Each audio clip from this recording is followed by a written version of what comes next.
ਧੰਨ ਵਾਹਿਗੁਰੂ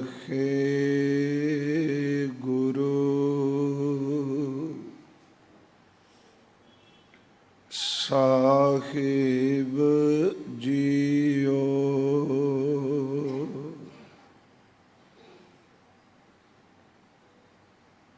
ਜੇਤਾ ਜੀਓ ਪਿੰਡ ਸਭ ਤੇਰਾ, ਤੂੰ ਅੰਤਰ ਜਾਮੀ ਪੁਰਖ ਭਗਵਾਨ। ਦਾਸਨ ਦਾਸ ਕਹੈ ਜਨ ਨਾਨਕ, ਜਿਹਾ ਤੂੰ ਕਰਾਹੇ ਤੇਹਾ ਹਉ ਕਰੀ ਵਖਿਆਨ। ਡੰਡੌਤ ਬੰਦਨ ਅਨੇਕ ਵਾਰ, ਸਰਬ ਕਲਾ ਸਮਰੱਥ। ਡੋਲਨ ਤੇ ਰਾਖੋ ਪ੍ਰਭੂ, ਨਾਨਕ ਦੇ ਕਰ ਹੱਥ। ਡੋਲਨ ਤੇ ਰਾਖੋ ਪ੍ਰਭੂ, ਨਾਨਕ ਦੇ ਕਰ ਹੱਥ। ਸਤਨਾਮ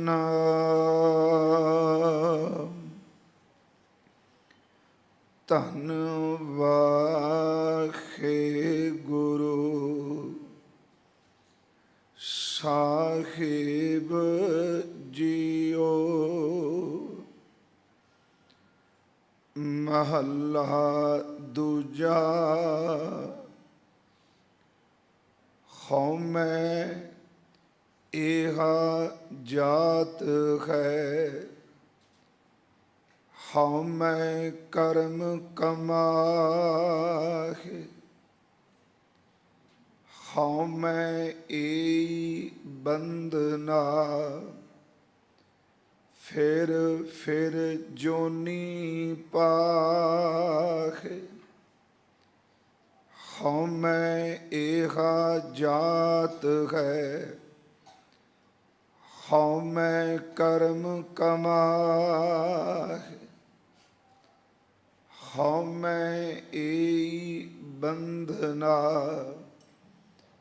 ਫਿਰ ਫਿਰ ਜੋਨੀ ਪਾਹਿ।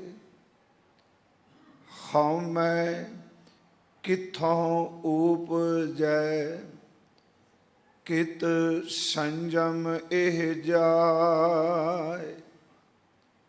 ਹਉਮੈ ਇਹੋ ਹੁਕਮ ਹੈ, ਪੈ ਕਿਰਤ ਫਿਰਾਹਿ। ਹਉਮੈ ਦੀਰਘ ਰੋਗ ਹੈ, ਦਾਰੂ ਪੀ ਇਸ ਮਾਹਿ। ਕਿਰਪਾ ਕਰੇ ਜੇ ਆਪਣੀ, ਤਾਂ ਗੁਰ ਕਾ ਸ਼ਬਦ ਕਮਾਹਿ। ਨਾਨਕ ਕਹੈ ਸੁਣਹੁ ਜਨਹੁ, ਇਤ ਸੰਜਮ ਦੁਖ ਜਾਹਿ। ਕਿਰਪਾ ਕਰੇ ਜੇ ਆਪਣੀ, ਤਾਂ ਗੁਰ ਕਾ ਸ਼ਬਦ ਕਮਾਹਿ।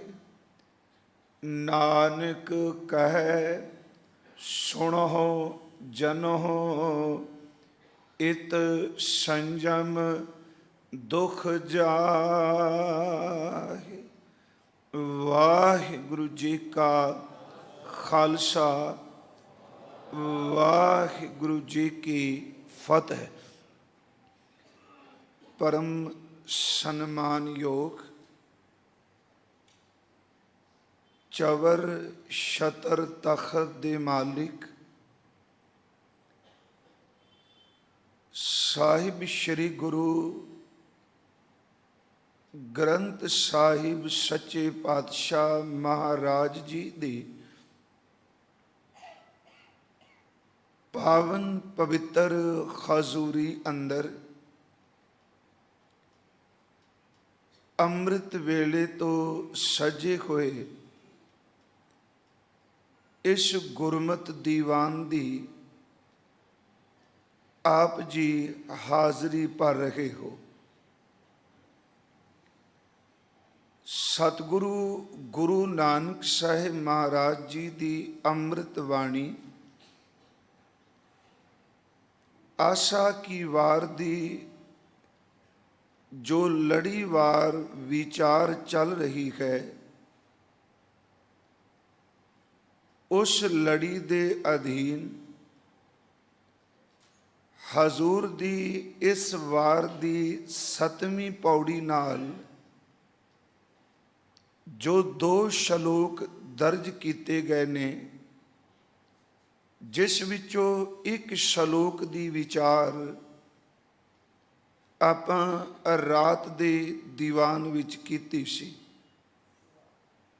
ਉਹ ਸ਼ਲੋਕ ਸਤਿਗੁਰੂ ਗੁਰੂ ਨਾਨਕ ਸਾਹਿਬ ਜੀ ਮਹਾਰਾਜ ਹਜ਼ੂਰ ਦੀ ਮੁਬਾਰਕ ਰਸਨਾ ਤੋਂ ਉਚਾਰਨ ਕੀਤਾ ਹੋਇਆ ਹੈ। ਦੂਸਰਾ ਜੋ ਸ਼ਲੋਕ ਵਿਚਾਰ ਅਧੀਨ ਹੈ, ਜਿਸ ਦਾ ਪਾਠ ਹੁਣੇ ਆਪ ਜੀ ਨੇ ਸ਼ਰਵਣ ਕੀਤਾ ਹੈ, ਇਸ ਅੰਮ੍ਰਿਤ ਸ਼ਲੋਕ ਦੇ ਉਚਾਰਨ ਕਰਤਾ ਦੂਸਰੇ ਗੁਰਦੇਵ ਸਤਿਗੁਰੂ ਗੁਰੂ ਅੰਗਦ ਦੇਵ ਜੀ ਮਹਾਰਾਜ ਨੇ। ਆਓ ਪਹਿਲੇ ਸ਼ਲੋਕ ਤੋਂ ਕੀਤੀ ਹੋਈ ਵਿਚਾਰ ਜੋ ਆਰੰਭ ਹੈ, ਉਸ ਲੜੀ ਨੂੰ ਇਸ ਸ਼ਲੋਕ ਨਾਲ ਜੋੜ ਕੇ ਆਪਾਂ ਅਰਥ ਭਾਵ ਅਰਥ ਔਰ ਇਸ ਦੀ ਵਿਆਖਿਆ ਕਰ ਸਕੀਏ।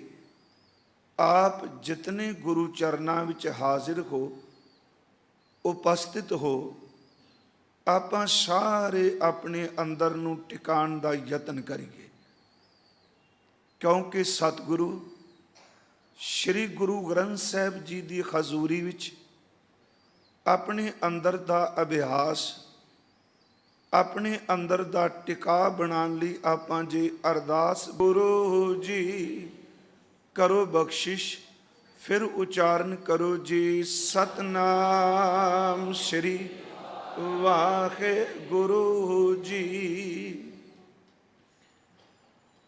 ਰਾਤ ਦੇ ਪਵਿੱਤਰ ਹਜ਼ੂਰ ਦੇ ਬਚਨਾਂ ਦੀ ਵਿਚਾਰ ਵਿੱਚ ਹਉਮੈ, ਅਹੰਕਾਰ, ਗਰਭ, ਮਾਨ ਔਰ ਅਭਿਮਾਨ ਜਿਹੜੇ ਸ਼ਬਦ ਗੁਰੂ ਗ੍ਰੰਥ ਸਾਹਿਬ ਵਿੱਚ ਨੇ, ਉਸ ਸੰਬੰਧੀ ਅਸਾਂ ਵਿਚਾਰ ਸ਼ੁਰੂ ਕੀਤੀ ਸੀ। ਫਿਰ ਥੋੜੀ ਜੀ ਰਿਪੀਟ ਜ਼ਰੂਰ ਕਰ ਦਿਆਂਗਾ ਕਿ ਅਸਲ 'ਚ ਜੋ ਹਉਮੈ ਹੈ, ਇਹ ਪਰਮਾਤਮਾ ਦੇ ਹੁਕਮ ਵਿੱਚ ਹੀ ਨਾਲ ਉਪਜੀ ਹੈ, ਜਿਸ ਦਾ ਜ਼ਿਕਰ ਅੱਜ ਗੁਰੂ ਅੰਗਦ ਦੇਵ ਮਹਾਰਾਜ ਜੀ ਵੀ ਕਰਨਗੇ। ਹਉਮੈ ਦਾ ਭਾਵ ਇਹ ਹੈ ਕਿ ਉਹ ਪਾਰ ਬ੍ਰਹਮ ਪਰਮੇਸ਼ਵਰ ਜੋ ਸਰਬ ਸ਼ਕਤੀਮਾਨ ਹੈ, ਜੀਵ ਉਸ ਤੋਂ ਆਪਣੀ ਵੱਖਰੀ ਹੋਂਦ ਕਾਇਮ ਕਰਨ ਦਾ ਯਤਨ ਕਰਦਾ ਹੈ। ਇਹ ਜੀਵ ਆਪਣੇ ਆਪ ਨੂੰ ਉਸ ਪਰਮ ਸ਼ਕਤੀ ਪਰਮਾਤਮਾ ਤੋਂ ਵੱਖ ਹੋਂਦ ਜਿਤਾਉਣ ਦਾ ਯਤਨ ਕਰਦਾ ਹੈ। ਇਉਂ ਕਹਿ ਲਈਏ ਕਿ ਜੋ ਏਕਤਾ ਹੈ, ਜਿਹੜੀ ਬਿਰਤੀ ਉਸ ਏਕਤਾ ਨੂੰ ਅਨੇਕਤਾ ਦੇ ਵਿੱਚ ਖੰਡਿਤ ਵੀ ਕਰਦੀ ਹੈ, ਉਸ ਲਈ ਵੀ ਸਿਆਣੇ ਵਿਦਵਾਨ ਪੁਰਸ਼ਾਂ ਨੇ ਇਹ ਸ਼ਬਦ ਹਉਮੈ ਵਰਤਿਆ ਹੈ। ਕੱਲ ਦਾਸ ਨੇ ਇੱਕ ਅਰਜ਼ ਕੀਤੀ ਸੀ ਕਿ ਹਉਮੈ ਅਸਲ 'ਚ ਇੱਕ ਅੰਦਰ ਦਾ ਉਹ ਬਰੀਕ ਪਰਦਾ ਸਾਡੇ ਅੰਦਰ, ਫਿਜ਼ੀਕਲ ਤੌਰ 'ਤੇ ਉਹ ਨਜ਼ਰ ਨਹੀਂ ਆਉਂਦਾ, ਪਰ ਉਹ ਪਰਦਾ ਤਿਤਲੀ ਦੇ ਖੰਭ ਤੋਂ ਵੀ ਵੱਧ ਬਰੀਕ ਹੈ। ਬਸ ਉਸ ਪਰਦੇ ਕਰਕੇ ਇਹ ਜੀਵ ਆਪਣੇ ਆਪ ਨੂੰ ਪਰਮ ਪਿਤਾ ਪਰਮਾਤਮਾ ਤੋਂ ਵੱਖ ਸਮਝੀ ਬੈਠਾ ਹੈ। ਫਿਰ ਉਸ ਹਉਮੈ ਦੇ ਵਿੱਚ ਇਹ ਕਰਮਾਂ ਵਿੱਚ ਪ੍ਰਵਿਰਤ ਹੋ ਜਾਂਦਾ ਹੈ। ਤੇ ਕੱਲ ਅਰਜ਼ ਕੀਤੀ ਸੀ ਉਹ ਸਥੂਲ ਰੂਪ ਵਿੱਚ ਵੀ ਤੇ ਉਹ ਸੂਖਸ਼ਮ ਰੂਪ ਵਿੱਚ ਵੀ ਕੌਮੇ ਪੂਰੇ ਜ਼ੋਰ ਦੇ ਨਾਲ ਇਨਸਾਨ ਦੇ ਉੱਪਰ ਆਪਣਾ ਪ੍ਰਭਾਵ ਪਾਉਂਦੀ ਹੈ। ਕੱਲ ਰਾਤ ਸੀ ਕਿ ਕੌਮੇ ਸੱਚ ਇਹ ਵੇ ਧਰਮ ਦੇ ਕਰਮਾਂ ਵਿੱਚ ਵੀ ਆਪਣਾ ਡੰਗ ਮਾਰਨ ਤੋਂ ਗੁਰੇਜ਼ ਨਹੀਂ ਕਰਦੀ। ਇਹ ਪੁੰਨ ਦਾਨ ਵਿੱਚ ਵੀ ਪ੍ਰਵਿਰਤ ਰਹਿੰਦੀ ਹੈ। ਸੱਚ ਇਹ ਵੇ ਸਿਮਰਨ ਜਪ ਤਪ ਵਿੱਚ ਵੀ ਆਪਣਾ ਦਿਖਾਵਾ ਕਰ ਜਾਂਦੀ ਹੈ। ਇਹ ਪਰਉਪਕਾਰ ਵਿੱਚ ਵੀ ਆਪਣੇ ਆਪ ਨੂੰ ਕਿਤੇ ਨਾ ਕਿਤੇ ਆਪਣੀ ਮੌਜੂਦਗੀ ਦੱਸ ਜਾਂਦੀ ਹੈ। ਇਹ ਸਾਰਿਆਂ ਦੇ ਉੱਪਰ ਪੂਰਨ ਤੌਰ ਤੇ ਕਾਬੂ ਪਾਈ ਬੈਠੀ ਹੈ। ਉਸ ਤੋਂ ਅਗਲੀ ਅਰਜ਼ ਮੈਂ ਕਰਨੀ ਚਾਹੁੰਦਾ, ਕੱਲ ਵੀ ਸ਼ੁਰੂਆਤ ਦੀ ਕੀਤੀ ਸੀ, ਜਿੱਥੇ ਧਾਰਮਿਕ ਕਰਮ ਵਿੱਚ ਇਹ ਕੌਮੇ ਬੜੀ ਪ੍ਰਵਿਰਤ ਹੋ ਕੇ ਇਨਸਾਨ ਨੂੰ ਘੇਰੀ ਬੈਠੀ ਹੈ, ਉੱਥੇ ਸਾਡੇ ਸਰੀਰ ਨਾਲ ਜੁੜੀਆਂ ਹੋਈਆਂ ਜਿਹੜੀਆਂ ਕੁਝ ਚੀਜ਼ਾਂ ਨੇ ਉਸ ਵਿੱਚ ਵੀ ਕੌਮੇ ਆਪਣਾ ਪੂਰਾ ਪ੍ਰਭਾਵ ਬਣਾਉਂਦੀ ਹੈ। ਦਾਸ ਨੇ ਰਾਤ ਅਰਜ਼ ਕੀਤੀ ਸੀ, ਮੰਨ ਲਓ ਆ ਸਾਡਾ ਸਰੀਰਕ ਬਲ ਹੈ, ਸਾਡਾ ਸਰੀਰਕ ਸੁਹਾਪਣ ਹੈ, ਸਾਨੂੰ ਪਰਮਾਤਮਾ ਨੇ ਦਿਮਾਗੀ ਤੌਰ ਤੇ ਚੰਗੀ ਸੋਝੀ ਦਿੱਤੀ ਹੈ, ਪਰਮਾਤਮਾ ਨੇ ਸਾਨੂੰ ਜ਼ਿੰਦਗੀ ਵਿੱਚ ਕੁਝ ਹੁਨਰ ਦੇ ਦਿੱਤਾ ਹੈ, ਪਰ ਕਮਾਲ ਦੀ ਗੱਲ ਇਹ ਕੌਮੇ ਇੰਨੀ ਸਰਬ ਵਿਆਪੀ ਹੈ। ਮੈਂ ਤਰਾਤ ਅਰਜ਼ ਕੀਤੀ ਸੀ ਇਹਦਾ ਬੜਾ ਵੱਡਾ ਪਰਿਵਾਰ ਜੇ ਕੌਮੇ, ਉਹਦੇ ਵਿੱਚੋਂ ਫਿਰ ਈਰਖਾ ਨਿਕਲਦੀ। ਈਰਖਾ ਫਿਰ ਜਿਹੜੀ ਉਹ ਬੰਦੇ ਦੇ ਵਿੱਚ ਨਿੰਦਿਆ ਦੀ ਬਿਰਤੀ ਨੂੰ ਜਨਮ ਦਿੰਦੀ। ਕਈ ਵਾਰੀ ਬੰਦਾ ਨਿੰਦਿਆ ਕਰਦਾ ਕਰਦਾ ਇੰਨਾ ਕੁ ਵਹਿ ਜਾਂਦਾ ਹੈ ਕਿ ਉਹ ਸਰੀਰਕ ਤੌਰ ਤੇ ਵੀ ਜਿਹਦੀ ਨਿੰਦਿਆ ਕਰ ਰਿਹਾ ਉਹਨੂੰ ਖਤਮ ਕਰਨ ਦਾ ਯਤਨ ਕਰਦਾ। ਇਹ ਸਾਰਾ ਬੀਜ ਕੌਮੇ ਹੈ।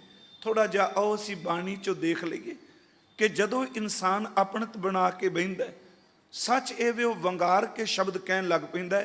ਇਸ ਨੂੰ ਇਹ ਨਾ ਸਮਝਣਾ ਵੀ ਆਪਾਂ ਸਿਰਫ ਨੈਗੇਟਿਵ ਹੀ ਗੱਲ ਕਰੀ ਜਾ ਰਹੇ ਹਾਂ, ਕਿਉਂਕਿ ਕਈ ਵਾਰੀ ਮਨ 'ਚ ਆ ਜਾਂਦਾ ਕਿ ਸ਼ਾਇਦ ਇਹ ਸ਼ਲੋਕ ਕਿਉਂ ਸ਼ੁਰੂ ਹੋਇਆ। ਦਾਸ ਨੇ ਅਰਜ਼ ਕੀਤੀ, ਮੈਂ ਪਿਛਲੇ ਕਈ ਦਿਨਾਂ ਤੋਂ ਜਿੱਥੇ ਵੀ ਜਾ ਰਿਹਾ, ਜਿੱਥੇ 2 ਜਾਂ 3 ਦੀਵਾਨ ਹੋਣ ਉੱਥੇ ਲੜੀਵਾਰ ਹੀ ਆਸਾ ਕੀ ਵਾਰ ਦੀ ਕਥਾ ਚੱਲਦੀ। ਉਂਝ ਸ਼ਬਦ ਇੱਕ ਐਸਾ ਹੈ, ਜੇ ਬੰਦੇ ਨੂੰ ਪੀੜਾ ਹੋਵੇਗੀ, ਜਿਹਨੂੰ ਜ਼ਖਮ ਹੈ, ਚੇਤੇ ਰੱਖਿਓ ਪੀੜ ਉਸੇ ਨੂੰ ਮਹਿਸੂਸ ਹੁੰਦੀ ਹੈ ਜਿਹਨੂੰ ਜ਼ਖਮ ਕੋਈ ਨਹੀਂ, ਉਹਨੂੰ ਪੀੜ ਕਿਹੜੀ ਮਹਿਸੂਸ ਹੋਣੀ ਹੈ। ਜਿਹਦੇ ਅੰਦਰ ਕੌਮੇ ਦੀ ਜ਼ਖਮ ਹੈ ਉਹੀ ਸ਼ਬਦ ਸੁਣ ਕੇ ਪੀੜਤ ਹੋ ਸਕਦਾ ਹੈ, ਪਰ ਜਿਸ ਅੰਦਰ ਕੌਮੇ ਦਾ ਜ਼ਖਮ, ਕੌਮੇ ਦਾ ਘਾਵ, ਕੌਮੇ ਦਾ ਫੋੜਾ ਹੈ ਹੀ ਨਹੀਂ, ਪਿਆਰਿਓ ਉਸ ਬੰਦੇ ਉੱਤੇ ਪੀੜਾ ਇਹਨਾਂ ਸ਼ਬਦਾਂ ਦਾ ਕੀ ਅਸਰ ਹੋਵੇਗਾ। ਬੇਨਤੀ ਕਰਾਂ, ਜਦੋਂ ਇਨਸਾਨ ਕੋਲ ਤਾਕਤ ਆਉਂਦੀ ਹੈ ਉਹ ਇੱਥੋਂ ਤੱਕ ਵੈਰ ਕਮਾਉਣ ਤੋਂ ਗੁਰੇਜ਼ ਨਹੀਂ ਕਰਦਾ। ਮਹਾਰਾਜ ਸੱਚੇ ਪਾਤਸ਼ਾਹ ਜੀ ਦੇ ਅੰਮ੍ਰਿਤ ਬੋਲ ਨੇ, ਹਾਂ ਸਾਧੂ, ਮਹਾਰਾਜ ਕਹਿੰਦੇ ਨੇ ਮੈਂ ਸਾਧ ਸਕਣਾ ਕਿਸੇ ਨੂੰ, ਹਾਂ ਬੰਦੋਂ ਹਾਂ ਸਾਧੂ ਬੈਰ, ਹਮਰੀ ਭੂਮ ਕੌਣ ਘਾਲੈ ਪੈਰ। ਇਹ ਵੀ ਕਹੰਗਤਾ ਦਾ ਪ੍ਰਗਟਾਵਾ ਹੈ ਕਿ ਮੇਰੇ ਕੋਲ ਇੰਨੀ ਸ਼ਕਤੀ ਹੈ, ਮੈਂ ਵੈਰ ਵੀ ਸਾਧ ਸਕਣਾ। ਕਿਸੇ ਦੀ ਕੀ ਮਜਾਲ, ਕਿਸੇ ਦੀ ਕੀ ਤਾਕਤ ਕਿ ਮੇਰੀ ਜ਼ਮੀਨ ਦੇ ਵਿੱਚ ਉਹ ਪੈਰ ਰੱਖ ਕੇ ਦਿਖਾਏ, ਮੇਰੀ ਜ਼ਮੀਨ ਵਿੱਚ ਪੈਰ ਰੱਖਣ ਵਾਲੇ ਦੇ ਮੈਂ ਪੈਰ ਕੱਟ ਦੇਵਾਂਗਾ। ਦੇਖੋ ਇਹ ਵੀ ਤਾਂ ਸ਼ਬਦ ਗੁਰੂ ਗ੍ਰੰਥ ਸਾਹਿਬ ਦੀ ਬਾਣੀ ਵਿੱਚੋਂ ਹੀ। ਇਸ ਤੋਂ ਅਗਲੀ ਬੇਨਤੀ ਕਰਾਂ, ਆਹ ਸਰੀਰ ਦੀ ਚਮੜੀ, ਸੱਚ ਇਹ ਵੇ ਰਾਤ ਵੀ ਕਿਹਾ ਸੀ, ਬੰਦਾ ਆਪਣੀ ਵਲਗਣ ਦੇ ਵਿੱਚ ਹੀ ਜ਼ਿੰਦਗੀ ਜੀ ਕੇ ਮਰ ਜਾਂਦਾ ਹੈ। ਇਹ ਬਾਹਰ ਨਿਕਲਣ ਦਾ ਯਤਨ ਹੀ ਨਹੀਂ ਕਰਦਾ। ਸਰੀਰ ਦੇ ਸੁਹਾਪਣ, ਸਰੀਰ ਦੀ ਤਾਕਤ, ਸਰੀਰ ਦੀ ਅਕਲ, ਸਰੀਰ ਦੀ ਸਿਆਣਪ, ਇਹਦੇ ਵਿੱਚ ਹੀ ਸਾਰੀ ਜ਼ਿੰਦਗੀ ਦੀ ਨਿਕਲ ਜਾਂਦੀ। ਮਹਾਰਾਜ ਜੀ ਦੀ ਅੰਮ੍ਰਿਤ ਬਾਣੀ ਵਿੱਚ 3 ਅੰਮ੍ਰਿਤ ਬੋਲ ਹਜ਼ੂਰ ਦੀ ਬਾਣੀ ਚੋਂ ਮੈਂ ਅਰਜ਼ ਕਰਨੇ, ਜਿਹੜੇ ਸਰੀਰਕ ਸੁਹਾਪਣ ਦੇ ਨਾਲ ਵੀ ਜੁੜੇ ਨੇ। ਇੱਕ ਤਾਂ ਗੁਰੂ ਗ੍ਰੰਥ ਸਾਹਿਬ ਵਿੱਚ ਕਬੀਰ ਸਾਹਿਬ ਜੀ ਦਾ ਅੰਮ੍ਰਿਤ ਬੋਲ ਹੈ। 2 ਧੰਨ ਗੁਰੂ ਨਾਨਕ ਸਾਹਿਬ ਜੀ ਦੇ ਪਵਿੱਤਰ ਬਚਨ। ਕਬੀਰ ਸਾਹਿਬ ਕਹਿੰਦੇ ਨੇ ਪਰਮਾਤਮਾ ਨੇ ਸਾਡੇ ਸਰੀਰ ਨੂੰ ਢੱਕਣ ਵਾਸਤੇ ਇਹ ਤੁਚਾ ਬਣਾ ਦਿੱਤੀ ਹੈ। ਇਹਨੂੰ ਗੁਰੂ ਅਰਜੁਨ ਸਾਹਿਬ ਜੀ ਨੇ ਸ਼ਬਦ 3 ਵਰਤੇ ਨੇ, ਜਿਨ ਤੂੰ ਸਾਜ ਸਵਾਰ ਸ਼ਿੰਗਾਰਿਆ। ਪਹਿਲਾਂ ਪਰਮਾਤਮਾ ਨੇ ਤੇਰੇ ਅੰਦਰ ਨੂੰ ਸਾਜਿਆ, ਉਹਨੇ 6 ਮਹੀਨਿਆਂ 'ਚ ਆ ਸਭ ਕੁਝ ਸਾਜ ਦਿੱਤਾ ਜੋ ਤੂੰ ਬੌਡੀ 'ਚ ਲੈ ਕੇ ਬੈਠੇ।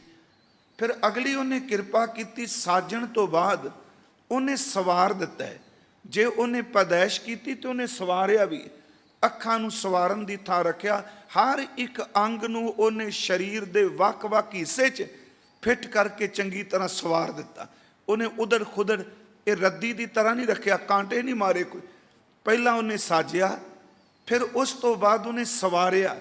ਤੇ ਸਵਾਰਨ ਤੋਂ ਬਾਅਦ ਇੱਕ ਕਿਰਪਾ ਕੀਤੀ, ਉਹਨੇ ਤੁਚਾ ਦਾ ਲੇਪਣ ਕਰਕੇ ਪੂਰੀ ਦੀ ਪੂਰੀ ਬਾਡੀ ਨੂੰ ਸ਼ਿੰਗਾਰ ਕੇ ਰੱਖ ਦਿੱਤਾ। ਜੇ ਅਸੀਂ ਆਪਣੇ ਅੰਦਰ ਝਾਤੀ ਮਾਰੀਏ ਤੇ ਹੈ ਕਿ ਗੁਰੂ ਗ੍ਰੰਥ ਸਾਹਿਬ ਵਿੱਚ ਭਗਤ ਰਵਿਦਾਸ ਸਾਹਿਬ ਨੇ ਜਿਸ ਚੀਜ਼ ਦਾ ਆਪਾਂ ਮਾਣ ਕਰਨੇ, ਉਹ ਸਰੀਰਕ ਸੁਹੱਪਣ ਬਾਰੇ ਵੀ ਇੱਕ ਬਚਨ ਕਿਹਾ, ਜਲ ਕੀ ਭੀਤ ਪਵਨ ਕਾ ਥੰਬਾ। ਕੀ ਇਹ ਤੂੰ ਪਾਣੀ ਦੀ ਇੱਕ ਕੰਧ ਹੈ? ਆ ਸਵਾਸਾਂ ਦੀ ਥੰਮੀ ਤੇਰੇ ਕੋਲ। ਜਲ ਕੀ ਭੀਤ ਪਵਨ ਕਾ ਥੰਬਾ, ਰਕਤ ਬੁੰਦ ਕਾ ਗਾਰਾ। ਇਹ ਪਾਣੀ ਦੀ ਕੰਧ, ਸਵਾਸਾਂ ਦੀ ਥੰਮੀ, ਮਾਂ ਦਾ ਖੂਨ, ਪਿਤਾ ਦਾ ਬੀਰਜ, ਰਕਤ ਬੁੰਦ ਕਾ ਗਾਰਾ, ਹਾਡ ਮਾਸ ਨਾੜੀ ਕੋ ਪਿੰਜਰ ਪੰਖੀ ਬਸੈ ਵਿਚਾਰਾ। ਅੱਗੇ ਕਹਿੰਦੇ ਨੇ, ਪ੍ਰਾਨੀ ਕਿਆ ਮੇਰਾ ਕਿਆ ਤੇਰਾ, ਕਿਸ ਹਉਮੈ ਚ ਮਰ ਚੱਲਿਆ ਤੂੰ? ਹੈ ਕੀ ਤੇਰੇ ਕੋਲ? ਸਿਰਫ ਇੱਕ ਰੇਤ ਦੀ ਕੰਧ, ਇੱਕ ਕੱਚ ਦਾ ਕਿਲਾ, ਹੱਡੀਆਂ ਮਾਸ ਮਿੱਝ ਗੰਦਗੀ ਦੀ ਪੋਟਲੀ ਤੇਰੇ ਅੰਦਰ। ਉਸ ਰੱਬ ਨੇ ਇੱਕ ਕਿਰਪਾ ਕੀਤੀ, ਉਹਦਾ ਸ਼ੁਕਰ ਕਰ। ਜਿੰਨਾ ਵੀ ਗੰਜ ਤੇਰੇ ਤਨ ਚ ਪਿਆ ਹੈ, ਉਹਨੇ ਸਾਰੇ ਨੂੰ ਸੰਕੋਚ ਕੇ ਇਹਦੇ ਉੱਤੇ ਲਿਸ਼ਕ ਦੀ ਚਮੜੀ ਦਾ ਤੁਚਾ ਦਾ ਲੇਪਣ ਕਰ ਦਿੱਤਾ। ਦੁੱਖ ਕਿਸ ਚੀਜ਼ ਦਾ? ਉਹਨੇ ਤਾਂ ਤੇਰੇ ਤੋਂ ਸਰੀਰ ਤੋਂ ਕੋਈ ਨਫ਼ਰਤ ਨਾ ਕਰੇ, ਉਹਨੇ ਸੋਹਣਾ ਚਮੜੀ ਦਾ ਲੇਪਣ ਕਰ ਦਿੱਤਾ, ਪਰ ਤੂੰ ਇਸ ਲੇਪਣ ਦੇ ਹੰਕਾਰ ਵਿੱਚ ਹੀ ਜ਼ਿੰਦਗੀ ਕੱਢ ਦਿੱਤੀ ਕਿ ਮੇਰੇ ਤੋਂ ਵੱਧ ਸੁਹੱਪਣ ਹੀ ਕਿਸੇ ਕੋਲ। ਪਿਆਰਿਓ, ਸੱਚ ਜੀ, ਅੱਜ ਤੁਸੀਂ ਸਮਾਜ ਨੂੰ ਦੇਖੋਗੇ ਨਾ, ਇਹ ਗੱਲਾਂ ਭਾਵੇਂ ਛੋਟੀਆਂ ਲੱਗਣਗੀਆਂ ਪਰ ਹਰ ਪਾਸੇ ਨਜ਼ਰ ਆਉਂਦੀਆਂ। ਕਿਸੇ ਪਾਰਟੀ ਵਿੱਚ ਕੋਈ ਚਲਾ ਜਾਏ, ਕਿਸੇ ਇਕੱਠ ਵਿੱਚ ਕੋਈ ਚਲਾ ਜਾਏ, ਸੱਚ ਐਵੇਂ ਕਿਸੇ ਬਿਰਾਦਰੀ ਦੇ ਕਿਸੇ ਸਮਾਗਮ ਚਲੇ ਜਾਓ, ਬਾਹਰ ਦੇ ਸਮਾਗਮ ਛੱਡੋ, ਇੱਥੇ ਤਾਂ ਲੋਕ ਗੁਰੂ ਘਰ ਵੀ ਆਉਣ ਲੱਗਿਆਂ ਪੂਰਾ ਯਤਨ ਲਾਉਂਦੇ ਨੇ, ਜਿੰਨੀ ਮੇਰੇ ਤਨ ਦੇ ਵਿੱਚ ਕਸ਼ਿਸ਼ ਚਮਕ ਹੈ, ਸੱਚ ਐਵੇਂ ਹਰ ਕੋਈ ਮੇਰੀ ਬੋਡੀ ਵੱਲ ਝਾਤੀ ਮਾਰਨਾ ਪਵੇ। ਹੈ ਸ਼ਬਦ ਬੜਾ ਔਖਾ ਹੈ ਕਹਿਣਾ, ਕਿਉਂਕਿ ਸੁਣਨਾ ਵੀ ਔਖਾ ਹੈ। ਸੱਚ ਐਵੇਂ ਅੱਜ ਬੰਦੇ ਦੀ ਚਮੜੀ ਦਾ ਪ੍ਰਦਰਸ਼ਨ ਹੁੰਦਾ। ਗੁਰੂ ਗ੍ਰੰਥ ਸਾਹਿਬ ਨੇ ਇਸ ਸੰਬੰਧੀ 3-4 ਬਚਨ ਕਹੇ। ਹਜ਼ੂਰ ਨੇ ਪਹਿਲਾ ਬਚਨ ਤਾਂ ਕਿਹਾ, ਉਹ ਇਨਸਾਨ ਜਿੱਥੇ ਤੂੰ ਧਾਰਮਿਕ ਹਉਮੈ ਵਿੱਚ ਖਚਤ ਹੈ। ਪਹਿਲਾਂ ਮੈਂ ਵੱਡੇ ਪੱਧਰ ਤੋਂ ਸ਼ੁਰੂ ਕੀਤਾ ਸੀ ਕਿ ਜਿਸ ਬੰਧਨ ਤੋਂ ਸਾਨੂੰ ਮੁਕਤ ਕਰਨਾ ਜਿਸ ਨੇ, ਪਿਆਰਿਓ, ਉਸ ਮੁਕਤ ਕਰਨ ਵਾਲੀ ਸਾਧਨਾ ਦਾ ਵੀ ਬੰਦਾ ਹੰਕਾਰ ਕਰਨ ਲੱਗ ਪੈਂਦਾ। ਕਬੀਰ ਸਾਹਿਬ ਨੇ ਕਿਹਾ, ਦੇਖ ਤੂੰ ਆਪਣੀ ਸਰੀਰ ਦੀ ਚਮੜੀ ਦਾ ਮਾਣ ਕਰਨਾ, ਇਹ ਤਾਂ ਤੇਰੇ ਤਨ ਦੀ ਚਮੜੀ ਇਸ ਤਰ੍ਹਾਂ ਹੈ ਕਿ ਜਿਵੇਂ ਸੱਪ ਦੇ ਉੱਪਰ ਕਾਂਚੁਰੀ ਕੁੰਜ ਆਉਂਦੀ ਹੈ। ਦੇਖੋ, ਕੁੰਜ ਸਦਾ ਨਹੀਂ ਰਹਿਣੀ। ਉਂਝ ਵੀ ਇਨਸਾਨ ਆਪਣੇ ਚਿਹਰੇ ਨੂੰ ਧਿਆਨ ਨਾਲ ਦੇਖੇ ਤੇ ਜਿਉਂ-ਜਿਉਂ ਸਾਡੇ ਦਿਨ ਬਤੀਤ ਹੁੰਦੇ ਪਏ ਨੇ, ਇਨਸਾਨ ਦਾ ਵਾਹ ਪੂਰਾ ਲੱਗਾ ਪਿਆ, ਕਿਸੇ ਤਰੀਕੇ ਨਾਲ ਮੇਰਾ ਉਹ ਸੁਹੱਪਣ, ਮੇਰੀ ਉਹ ਸ਼ੋਭਾ ਖਤਮ ਨਾ ਹੋਵੇ।